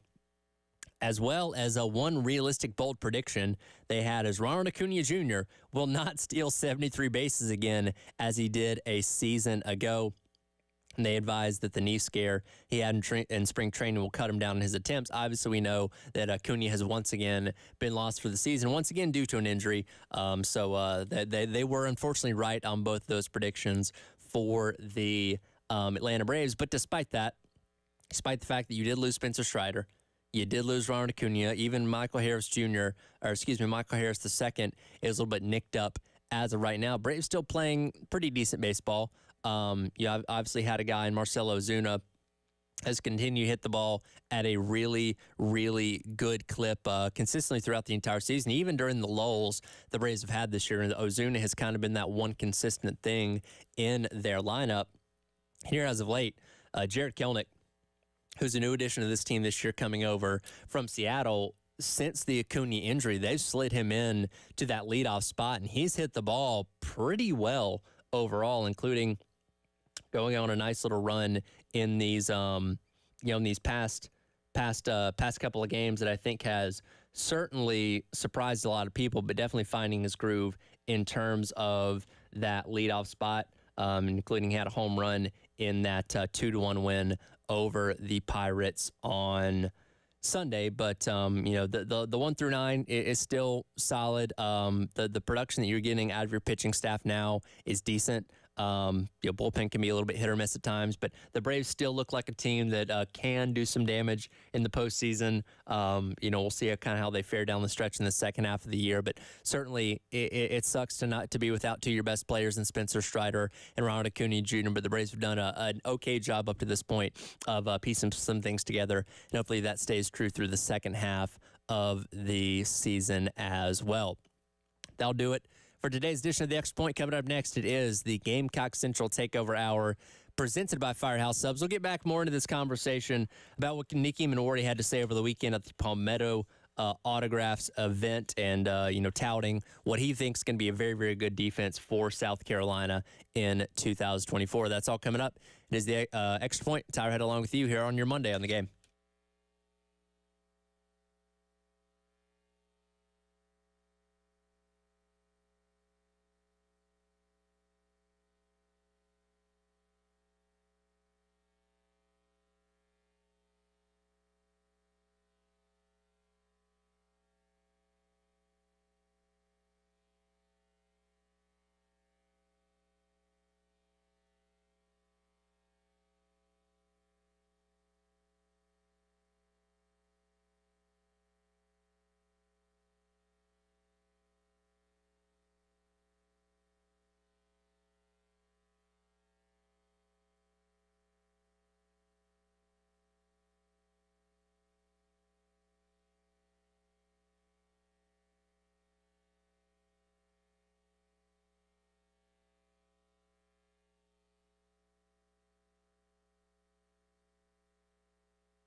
11 o'clock on your Monday. Welcome in. It's the Gamecock Central Takeover Hour presented by Firehouse Subs. Tyler Head, Wes Mitchell, and Chris Clark along with you. July 1st. So many things happening today. Texas and Oklahoma in the SEC. Got a bunch of teams in the Big Ten, new teams in the Big 12, new teams in the ACC. It's also Bobby Bonilla Day. A lot of great things happening today. How we doing, guys? I'm good. Feels weird, though. Not as good as Bobby Bonilla. I was going to say, he's feeling pretty good today. How long does that thing go? 2035. $1.1 million every year on July 1st to not play baseball. When you factor in inflation, eventually, I mean, was it really that bad of a deal? I wonder if they Like, what is $1 million to a baseball team at this point? it would have been cool if they would have had to put it in like an investment account before they dispersed it to him. I don't even know if that's legal. Oh, God, it would be. It would be huge. Well, then it would have been a terrible deal for them Sure. because they would have had to have accounted for that money all this time. Yes. It's actually, and I don't spend any time going through the inner workings of the Bobby Bonilla deal, but I imagine it's probably not near as bad as it seems, in that people just make fun of it as being a terrible investment. But And consider the fact the Mets are on the higher end of the payroll in the MLB right now anyway. Yeah, $1 million probably doesn't seem like anything to them at this point. They just got to make sure they sign the check on June the 30th and he gets it in time. yeah, it's not even a dent. I saw that there's some other, like Chris Davis is still getting paid. Mm-hmm. He gets paid $1.4 million until 2037 from the pretty good. Orioles. Ken Griffey Jr. I used think to be my favorite player. Isn't today, didn't he get his last one today? Last payment from the Reds. Max Scherzer's getting $15 million. Even Manny Ramirez is still getting paid. Well, Scherzer's still getting paid by the Nats, Yeah, right? that's right. While he's playing for the Rangers. To play for a different team. Yeah, Those other two not playing anymore, obviously. yeah. So, fun times. And then in 2034, Shohei Ohtani will start receiving $68 million a year. I think that trumps $1 million by quite a bit. Yeah, I would say. Go ahead, Wes. No, I was just say even that contract structure is just weird to me. But he could still, I mean, we assume he'd still be playing baseball at that point in time, but it should probably last a little longer than maybe his career would end up being anyway, but still. Yeah, the Dodgers love to do that deferred payment stuff. You know who is going to be playing baseball in the SEC? Oklahoma and Texas. They are Texas A&M, by the way. New head coach Michael Early, who was an assistant as of last week on Schlossnagle's staff, going back to A&M now. Yeah, that was funny. They people were sending that photo around social media. I assume it was a Photoshop job. Yeah. But Michael Early was on the Texas website as an assistant in a Texas uniform. I imagine, was he lasted there about at 3 the days. intro press conference too? That I don't know. I would think he would have been. But that's an interesting hire for A&M because, that was kind of the not as obvious promote an assistant of a very successful program. It's a lot different than like the Chad Holbrook, right? At South Carolina, you're rolling. You've just won 2 national titles, finished runner-up for a third, and then your head coach steps away to be the AD, steps out of the dugout, and then you have this assistant who's been, highly touted, big part of that success, and then you just kind of slide him in. This one seemed different, right? Like that was the obvious move at that time. With this one, it seemed like A&M, went after some others. It's been reported that they went after Tony Vitello, for instance, probably some others. But Michael Early ended up having a lot of support from current players, like very public support. Well, and I think that is a big reason why they hung on to him, because this was when we saw Schlossnagle leave last week. You saw tons of players jump into the transfer portal at A&M, and it just seemed like this was going to be a program that was going to be gutted going into next year. And when you hang on to a guy like Michael Early, you have the opportunity. Hey, one of their guys even pulled his name out of the transfer portal when Early was announced as the head coach. So you have the chance to maybe retain a few more guys to where you're not having to completely start over with the new coach next year if you keep Michael Early on as the head coach. Yeah, I mean, it seems like they took their kind of swings at the Grand Slam hires, but it didn't seem like they were willing to let this go on too long. So it was a matter of all right, there's already relationships in the building. This is somebody obviously the players like a lot, and let's bring some stability to the program and see what this guy can do. Now, I think certainly from a big picture standpoint, like us sitting here in Columbia, I mean, that's not really a known commodity, right? Like maybe he's a great coach. I don't know what the word is in the coaching community out there, but certainly does not have the buzz that if they were to steal Tony Vitello, then that's going to be the big that would have trumped the Schlossnagle news maybe as the biggest news this entire offseason, and would have added yet another layer to probably, honestly, one of the strangest stories in recent college baseball memory. But now, you don't really tack that layer on, I feel like, with this hire. Well, and, when you looked at potential head coaching candidates this cycle, as far as assistants went, I don't think anybody was really putting early out there for any major head coaching jobs, certainly not ones at the, Power 4, Power 5 level. Maybe you could have taken a job at a Group 5 school or something along those lines, but he wasn't somebody that people were thinking was ready to take a head coaching job. And now, I guess, kind of baptism by fire. Here you go. Here's the keys, and welcome to the SEC. So we'll see what he can do there. But from a roster retention standpoint, I think there's a possibility of hanging on to some of the guys that might have decided to leave if they brought in somebody completely new. So we'll see. But regardless, A&M is going to have to do some rebuilding next year, regardless, because they have already lost to this point several key guys from this year's team. Yeah, and I'll be curious to see how much rebuilding there is with Schlossnagle, just in terms of his reception from. I feel like this hasn't been just an A&M thing. Like, if you leave a place, that fan base is going to be ticked off. But this thing has been so public, so national, such a bad look for him. I feel like top to bottom. Does that affect?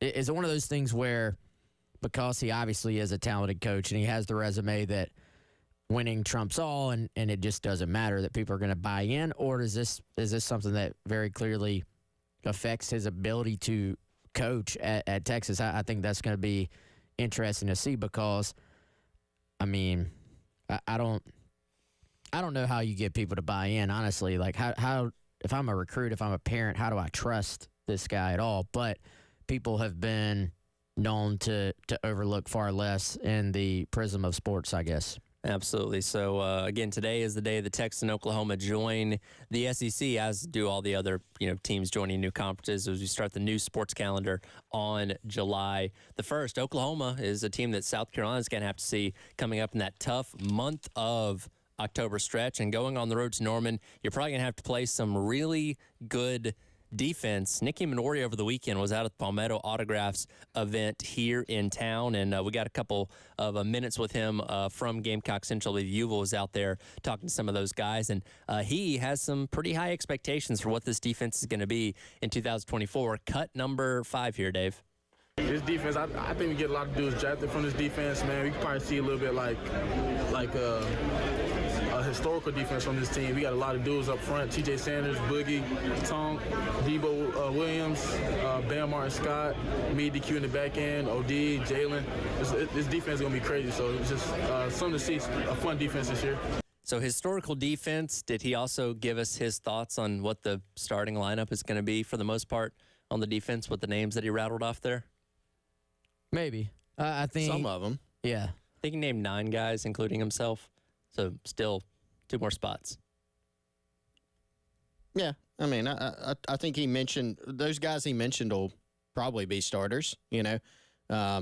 Defensive tackle, maybe kind of some co-starters, but linebacker will be interesting. Like, I don't think we have a firm handle on like who's starting. We know, like, defensive tackle and linebacker, I think, are kind of co-starter type of things. It'll be interesting to see like how the snaps break out, but I don't think you look at it and you go, all right, here's your first line and here's your second line, and there's this huge gap in between them. But we've seen that in some years.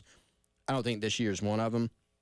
Edge, I think it's kind of like Dylan Stewart could be a starter. That would not be a surprise at all. So one of the corner spots is up for grabs, and I think that competition could continue. We could see some mix and matching based on matchups at the corner and nickel spots, I think, with those 3 spots. So, yeah, it'll be interesting. But I think, pretty strong words overall, aside from just some of the guys that we know are going to start, some of the questions that are still out there about who might, historical, that's interesting. That would be, if that came to fruition, guys, that'd be pretty significant. Well, I think this matches the buzz. The reason this is noteworthy is that it's public. Like now he's put his name on it. He said it. You can debate. Do you want your guys to kind of speak softly but carry a big stick and just kind of remain under the radar, or do you like that confidence from your guy who obviously is a junior now, 2-year starter, is going to be a key figure within not just your secondary but your entire defense? And so, is this? I mean, this is a talking season quote, right? Like, this is probably not a quote you necessarily want out of your guy if we're talking about going into week 1 in a press conference setting, but at a fan event in late June, yeah, it's fine. And I think it does speak to something we've talked about, we've reported about. Like, there's some confidence, I think, in the building that this defense has a chance to be really good. And a big part of that is the guys they return combined with the guys they've brought in via either transfer portal or, in the case of like a Dylan Stewart, the high school ranks, just difference makers. So I do think, especially when you look at the way things were middle of last season, there's a stark contrast between the perception of this defense then versus where it is going into this season. And I think that's something that it's slowly, the fan expectation for this defense has slowly morphed as we've gotten closer and closer to the preseason, as we've gone through spring camp. And, now it's just going to be about, can they go out there and sort of live up to that against what, frankly, as we know, would be some really good football teams on the other side. So if we're talking about historical defense, what defense are they trying to beat from a historical standpoint? Well, and I think that's where you get into, we're talking about a college kid. Like, historical. He can't rattle off the top 5. Well, yeah. Has he done his research on what that actually means, or is that just his way of saying, hey, we're going to be really good? We're going to be good, yeah. We're going to be really good. That's it. So I think the first step for this defense is to be the best defense we've seen under Shane Beamer. Yes. You know what I'm saying? If you want to talk historical from a college kid's standpoint, if we want to get literal with it, we're talking probably about the best defense of the Beamer and Muschamp era. You know what I'm saying? Mm-hmm. Like, I don't know about y'all, but historical to me when I was 20 years old was a very short time period. So let's say the last 2 eras. I don't know if anybody has it pulled up right now. I don't know what that looks like in terms of points per game. But I do think, I'm trying to think of which of those years probably would have been the best statistically. Even, a couple of those Muschamp defenses were pretty good. A lot of it was predicated on creating turnovers. Mm-hmm. Like that's been a big part of it. If you're a Gamecock fan, you probably start thinking about a couple of those Ellis Johnson defenses under Steve Spurrier. Yeah, and I need to look up 13, but the ones that came to my mind is I was like, it's got to be either 2011 or 2012. 2012 was my guess, and 2012 was statistically better than 10 or 11. They finished top 15 in the country in scoring defense, which that's probably the best metric, scoring defense. 18.23 points a game. That's pretty good. And that's going to be hard to beat, especially you think about, it's 10 years later over. There's, scoring's a little higher even than back then. Mm-hmm. So, yeah, you're probably not going to get there. But if you could look back on it and go, this defense was about as good as the 2011 or 12. Whew. Yeah, and I think, Chris, to your point, like it's hard to compare it to that 18 points a game because the game itself has continued to shift so much. It's really hard to compare eras just based on that. But you do bake that in a little bit if you could say a top 15 defense. We'll hear more from what Ian Morey had to say over the weekend. Coming up, Gamecock Central Takeover Hour here on The Game.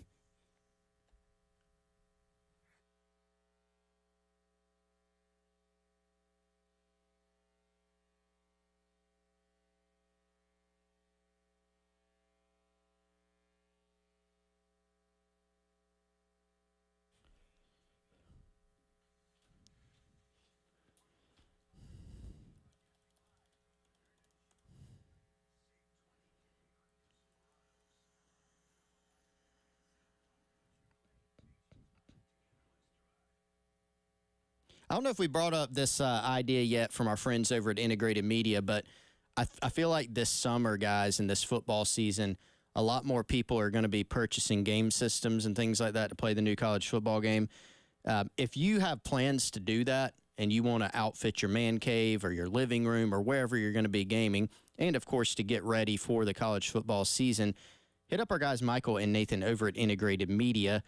Now, they can't take care of the game systems for you, but what they can do is they can take care of the rest of your experience. The Sonos wireless speakers, the television equipment, they can mount your TV, they can hide all the wires, make sure that everything looks great, sounds great, and looks great for you anywhere in your home. IntegratedMediaInc.com is where you can go to learn more about all of the services they can do at your home. They've been to my house, they've been to Wes's house. They can come do the same for you. IntegratedMediaInc.com, or give them a call. 803-948-8327.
I mean, we got a bunch of dogs in that safety room, so Coach Gray's really been doing good, kind of like cross-training us, getting us at playing nickel, playing the free safety, strong safety, being confident in all three positions. So we got a lot of competition, but it's all love between us. Like, you know, we don't really take it as like I'm going against him. It's all like we're working together and next man up, you know, rotation and stuff. So that's how we think about it. Come along.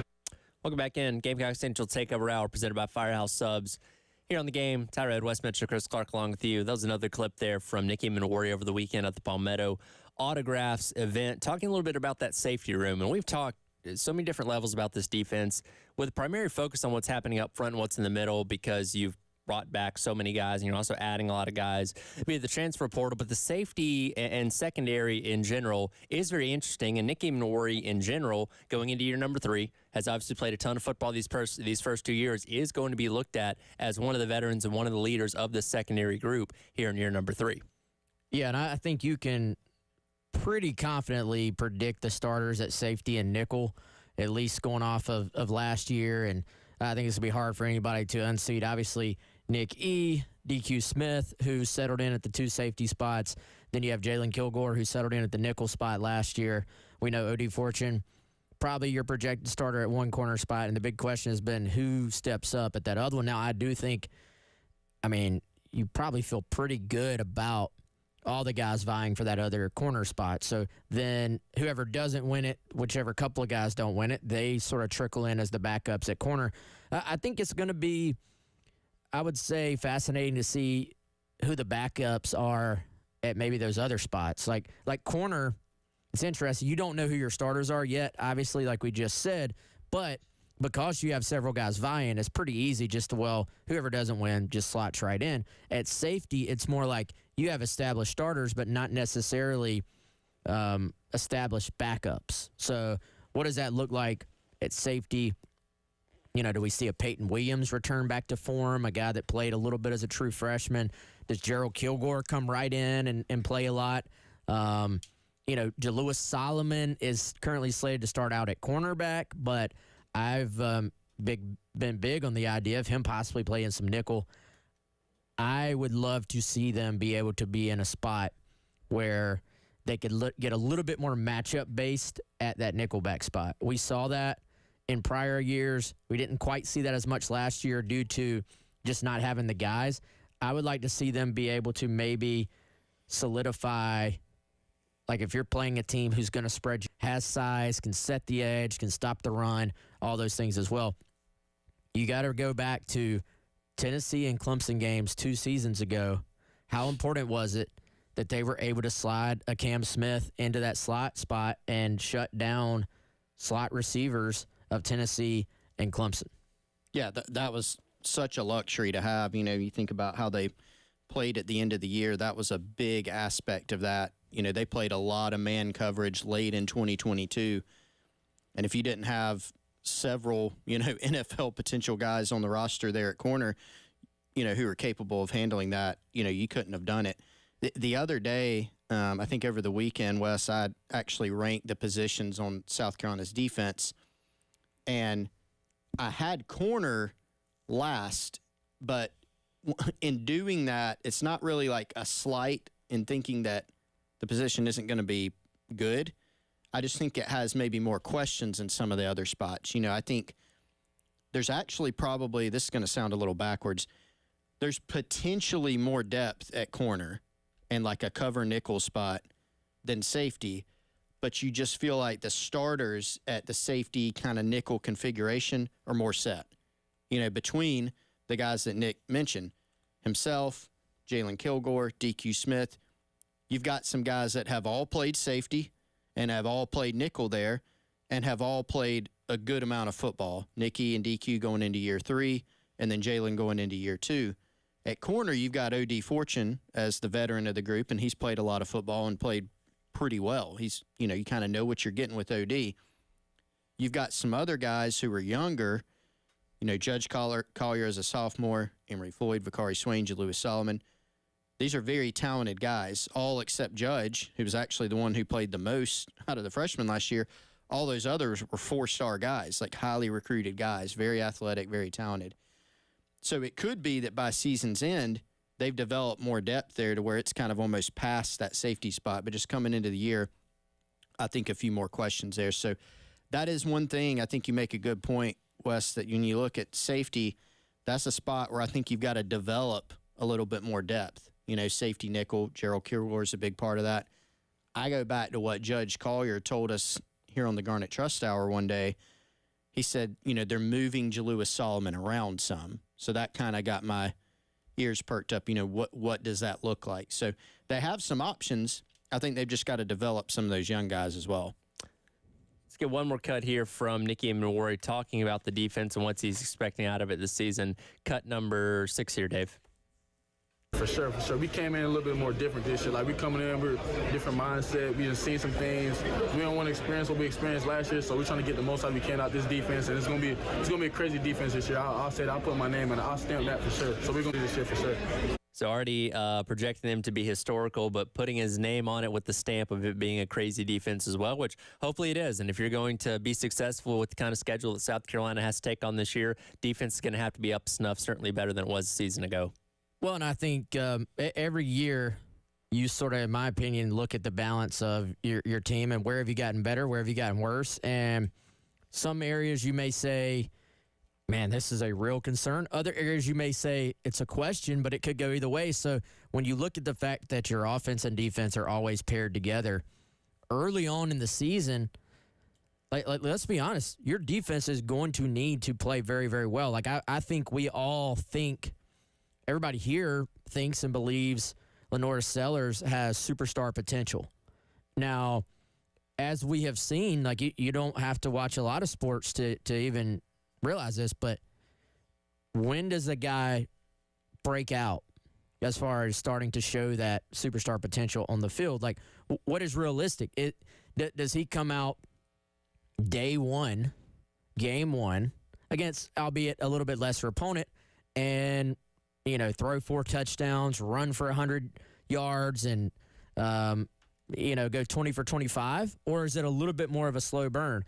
And even if he does, that could look a little bit different going to Lexington, Kentucky the next week against a defense that is going to be a little bit more kind of buttoned up than Old Dominion. Is going to have smaller throwing windows. It's going to probably throw some different things at you that we know always has a pretty good defensive front. You're going to be breaking in.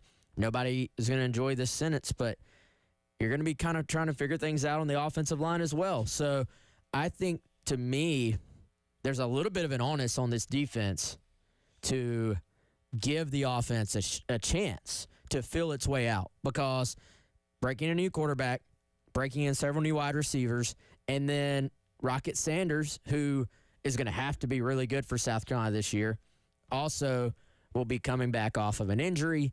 We'll see where he is in terms of carrying the weight of the offense and stuff like that. So to me, that all points back to, can your defense give you a chance to win some games that are a little bit more low scoring? Now, if Lenore is Cam Newton right off the bat, then throw everything I said out the window. But as high as we are on him, and I'm very, very, very high, you do at least have to give the chance of the possibility that it might be a little bit more of a slow burn before he breaks out. He's not Superman immediately.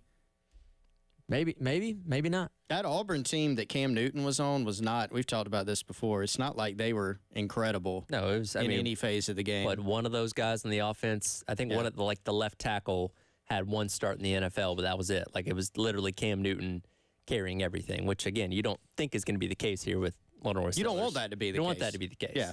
No, not at all. It'll be fun to watch, though. It would be. Speaking of defense, things trending in the opposite direction for a member of South Carolina's committed 2025 class. With that coming up, it is the Gamecock Central Takeover Hour presented by Firehouse Subs on your Monday here on The Game.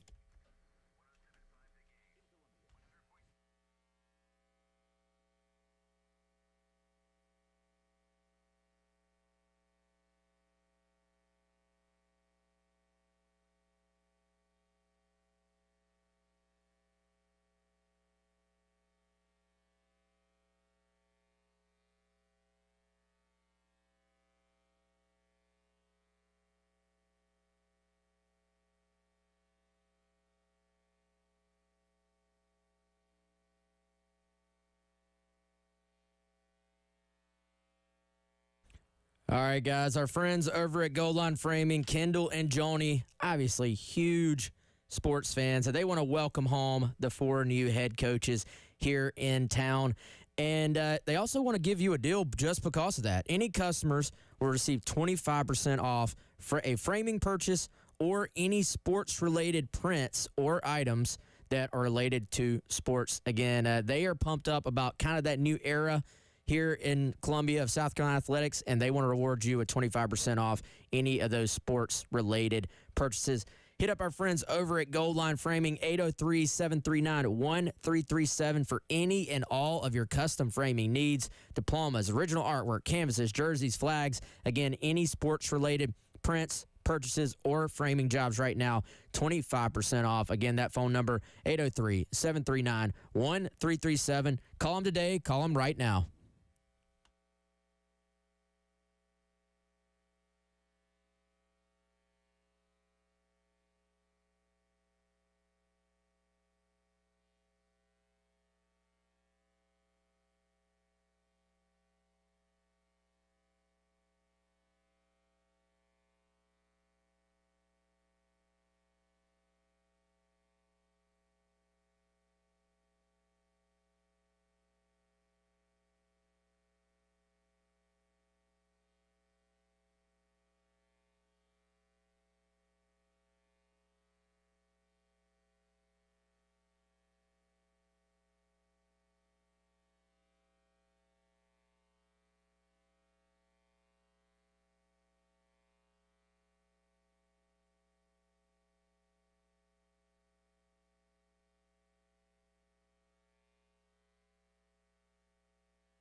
Welcome back in. Gamecock Central Takeover Hour presented by Firehouse Subs.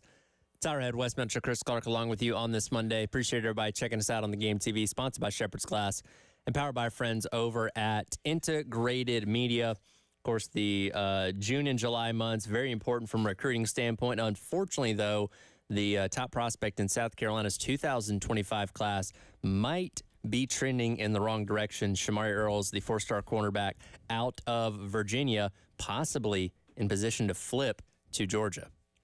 Who was the guy? Which prospect did we get a Fong bomb that we were talking about? The excitement level of that being on the on-3 side. Now, it was somebody to South Carolina. Yes, it was that. Can't remember which prospect It's our first time on the other side of a. Now, Steve Wiltfong predicting the opposite of a good Fong bomb for the Gamecocks. It's Jared Smith. Yes. Yeah, 4-star edge. Sorry. Yeah, he put in his prediction for Shamari Earls to flip to Georgia. And, Chris, I think right now the question is, if you're South Carolina, can you survive 3.5 weeks without him flipping? Yep. Because at last check, he was scheduled to visit during that little tiny remaining window in July, which I believe is going away after this cycle. It is. But it's still there for now. So you have a lot of schools are doing, for Carolina, they're doing a camp and a cookout. So he's scheduled to be there then. He still has not taken his South Carolina official visit. That will be actually in the fall, or that if he doesn't just flip and shut things down. The plan has been for him to visit unofficially late July and then take his official in the fall. So if you're South Carolina, I think you're a little bit in damage control right now in terms of, very clearly Georgia has his attention. And, Georgia, let's be honest, they're just selecting guys for the most part right now. Now, he's not from Georgia, so you don't have the kind of Georgia in that state. You're probably not beating them on kids. If you're South Carolina, can you slow this thing down enough? Can you muddy the waters enough to just be like, hey man, you've been committed to us since April. Why go ahead and flip? Yeah. Get back and see if you still have the same feelings about South Carolina as you did before, and then maybe you have a chance to salvage it. Because if I'm South Carolina, I don't know how you phrase this, but hey, you're just another guy to Georgia. You've been a priority target for South Carolina for months at cornerback. There's a very real chance for you to come in and play right away, and you committed for a reason. So that would kind of be my message. So he made an official visit June 21st at Georgia, and he told Chad Simmons of On3 it was the best. It was hands down the best visit I've taken. I related to all the coaches. I got together with them, had a conversation with Kirby Smart about how it fit in that scheme. On the visit, I was talking with the players. They were telling me how bad Coach Jonte Williams, who is the DB's coach, wants me, and how I can fit in there. So that was his response to his Georgia official visit just a couple of weeks ago. Yeah, again, has not taken his South Carolina official yet. If you're Carolina, you got to work to just make that happen. Get him back on your campus, and that would start again with an unofficial in late July. Tyler, are you excited about this news? No, I'm just kidding. I'm staying out That's of this, the one. guys. That's the one for the day. This is for you guys, not me. So, a little bit more intel on this too. By the way, intel. Yeah. Well, I just read the word intel from. Yeah. Chris and I have a secret thing. We don't use the word intel. We don't use that Okay, word. I gotcha. But I'm literally reading thoughts, intel from thewolverine.com, so that's why I said it. So yeah, I'll punish myself for that. But Shamari Earls was visited at his high school in Virginia by E.J. Holland, who covers Michigan, and so E.J.'s been up there several times, and he walked away, for what it's worth, from that trip thinking that he believes that Michigan and Georgia are both kind of ahead of South Carolina, which sounds weird because he's still committed to South Carolina, but nonetheless, you know what he means. And he also thought that Georgia has the best shot and has sold Earls on playing time. Michigan has a big need at corner as well. I think you brought it up, Wes, showing Earls the path for playing time in Columbia. They lose a senior corner in O.D. Fortune. Now, you have some guys who will theoretically be waiting in the wings. You'll have really everybody back.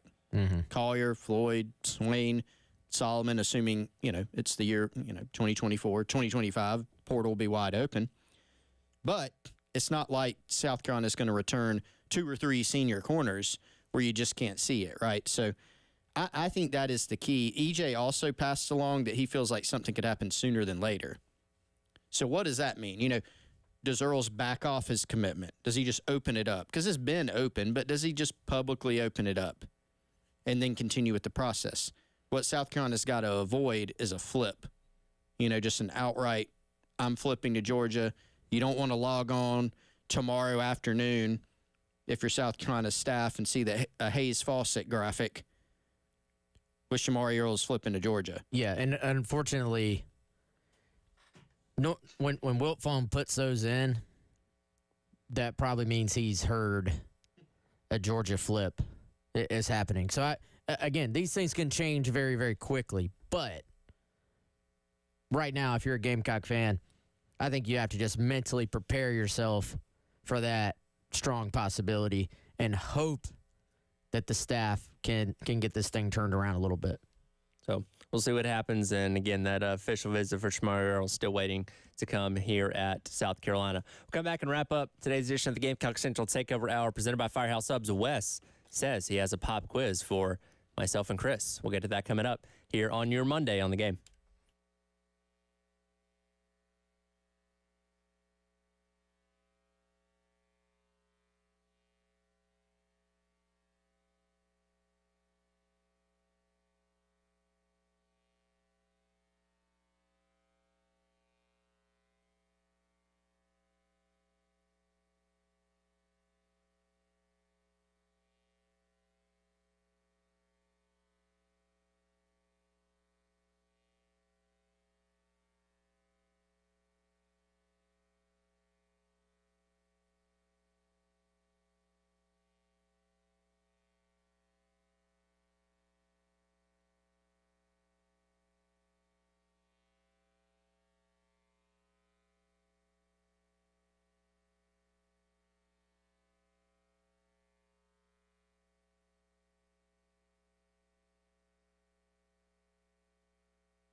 Welcome back in.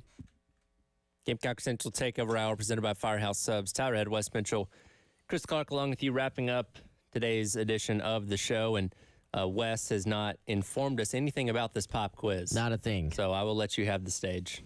All right. And the reason I'm pulling this pop quiz is to keep y'all from pulling this on me. Okay. Because Solid strategy. I have not done my homework this Okay. offseason. So it hit me that we're here on July 1st. Two new teams in the SEC, right? Correct. Conference realignment for this season is official. All right, guys. How well do y'all think y'all know which conferences are now affiliated with which schools? Nope. Please don't ask me who's in the now American is- Athletic Conference. Oh, so this can go for all conferences, Yeah. not just power conferences. Well, think- okay, even the power ones. How well do you think you know? I think I'm pretty good. Okay, Chris is sweating. Yeah. Tyler's done his homework. So let's start with the Big Ten. Okay. There are 4 new programs in the Big Ten. Right. So how many does that take it to overall for the audience? Well, I'd have to count real quick. Do you want me to tell you? Oh, see, He knows all of them already. all right. Chris, you can name 2 of them. I feel like we're on Name That Tune. You remember? Yeah. I can name that team and 2. I got to name 2 Big Ten teams? Two Two new new Big Ten teams. Okay. Putting him on the spot. Yeah, you are. Southern Cal Yes. and Bonus points for not saying USC. yeah, of course. Who would do that? Oregon. Ding. Okay. I know you got the other 2. The on other this. 2 are UCLA and Washington. There you go. How many teams are there, Tyler? 18 total. That's just weird to me. The Big 18. I think they could realistically end up with like a 5-way tie for first place, if I remember correctly. So I'm interested to see how that plays out. Yeah, so we're all going over this together. This is okay. class time. All right. So when this thing kicks off in a couple months, Mm-hmm. Oregon, UCLA, Southern Cal, Washington Yes. are all your new Big Ten teams. The conference truly goes coast to coast now. Yes. All right. Big 12 has 4 new teams as well. Oh, I feel Tyler. Chris, I'm how punting. many do you think you can name? Punting. How many do you think you can name? Oh my God, I don't even know. I don't know. No, I feel very bad. I feel sick. You want to take a shot? Tyler, do you think you can get all I think 4? Tyler should do all 4. I can Okay. I can do all 4. All right, let's just. Do you want to see if Tyler can name all of the new? Yes. right. Okay, Tyler. There's 4 Takes new the teams pressure off me. in the Yes. Big 12, and everybody for the class, we were calling on Tyler. Tyler, can you name all 4 I can. Arizona, Arizona State, Colorado, and Utah. without even breaking a sweat? He names all 4. I was going to say Colorado, by the way.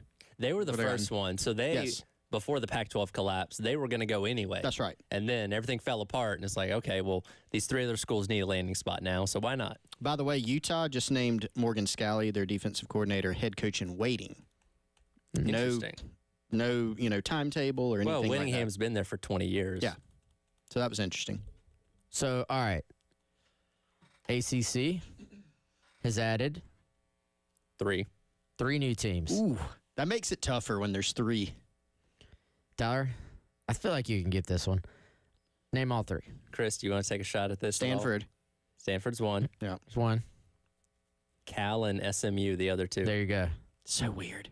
I know. I don't even enjoy that at all. And SMU isn't even getting anything for it. They're paying their own way to be a part of the ACC. I still the Cal one, Cal to the ACC is my favorite one because I always just envision Dabo Swinney walking around in Berkeley, California, and it just cracks me up every time.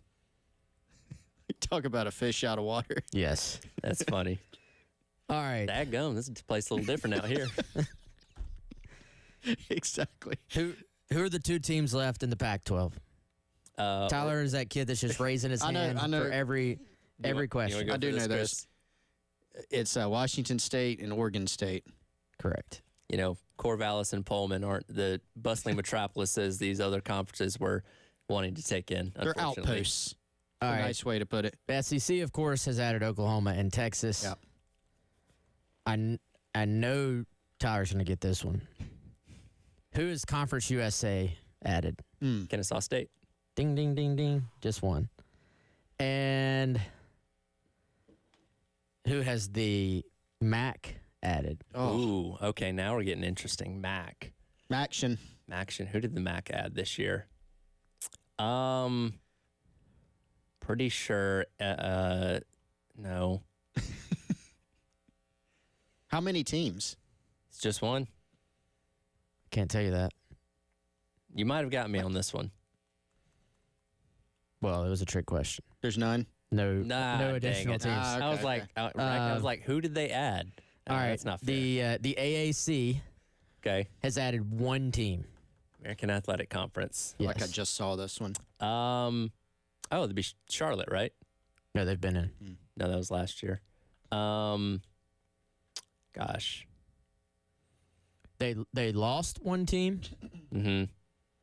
which was SMU, Yeah, SMU. and they added one. Which I let me just say, I don't even think I knew this at all. Like, not even I saw it and forgot it. I think I had no idea. I want to say something random, Like like Rice or It's not something. Rice. It's not They're already Rice. in. It's not UTSA, Okay, they are is in it? there, yeah. They're already in. Already in. You got me on this one. Army. Dang it, yeah, that's right. I saw that. Yeah. Yes, 'cause they put out a cool video. Now on it, all the service academies are part of conferences now because they were the last one that was holding out. Yep. So MAC stays the same. Mountain West stays the same. Sun Belt stays the same. Ooh. That concludes your pop quiz for Tyler and Chris and your review of this off-season's lessons for the rest of our listeners. And the Mountain West has the weird scheduling agreement with the Pac-2 yes. where they're kind of in the conference but kind of not, just allowing them to fill out their schedule. So that's the only kind of quirk with them now. But yeah. we are today is officially the day that everything has changed across the landscape of college football. Yeah, Oregon State will play 7 games against Mountain West schools. Washington State will play 8 games against Mountain West schools. I don't know if that's going to be a good strength of schedule. Are y'all excited about this or not really?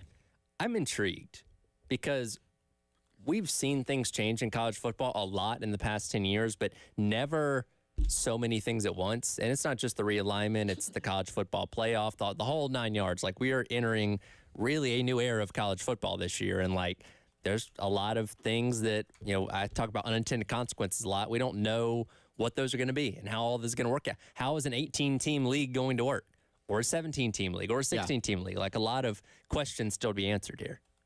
Yeah. And for me, I'm not one of those people. It's like, the portal's ruined it. Just tell me who's on the team later. I'm not like that. I enjoy the sport, but some of these matchups are like, I joked about the Cal Clemson thing, or Stanford traveling across the country, or vice versa. Like, some of these things are kind of weird. I also think we're not done.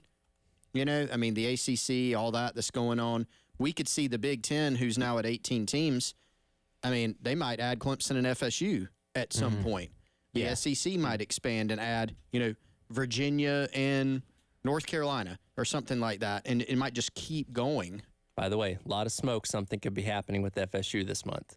Keep an eye on that. Yeah, and I think I've said this before. This is going to be like when all the major super corporations swallow up all the smaller companies, but then kind of they still operate as small.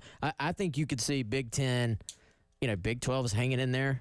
SEC swallows up everybody else, but then they get so big that they create mini divisions again that are geographically based. Who knows what the future holds? We just know it's going to be a lot different. That'll do it for today's edition of the Gamecock Central Takeover Hour, presented by Firehouse Subs. Halftime show of myself, Terry Ford, coming up next here on the game.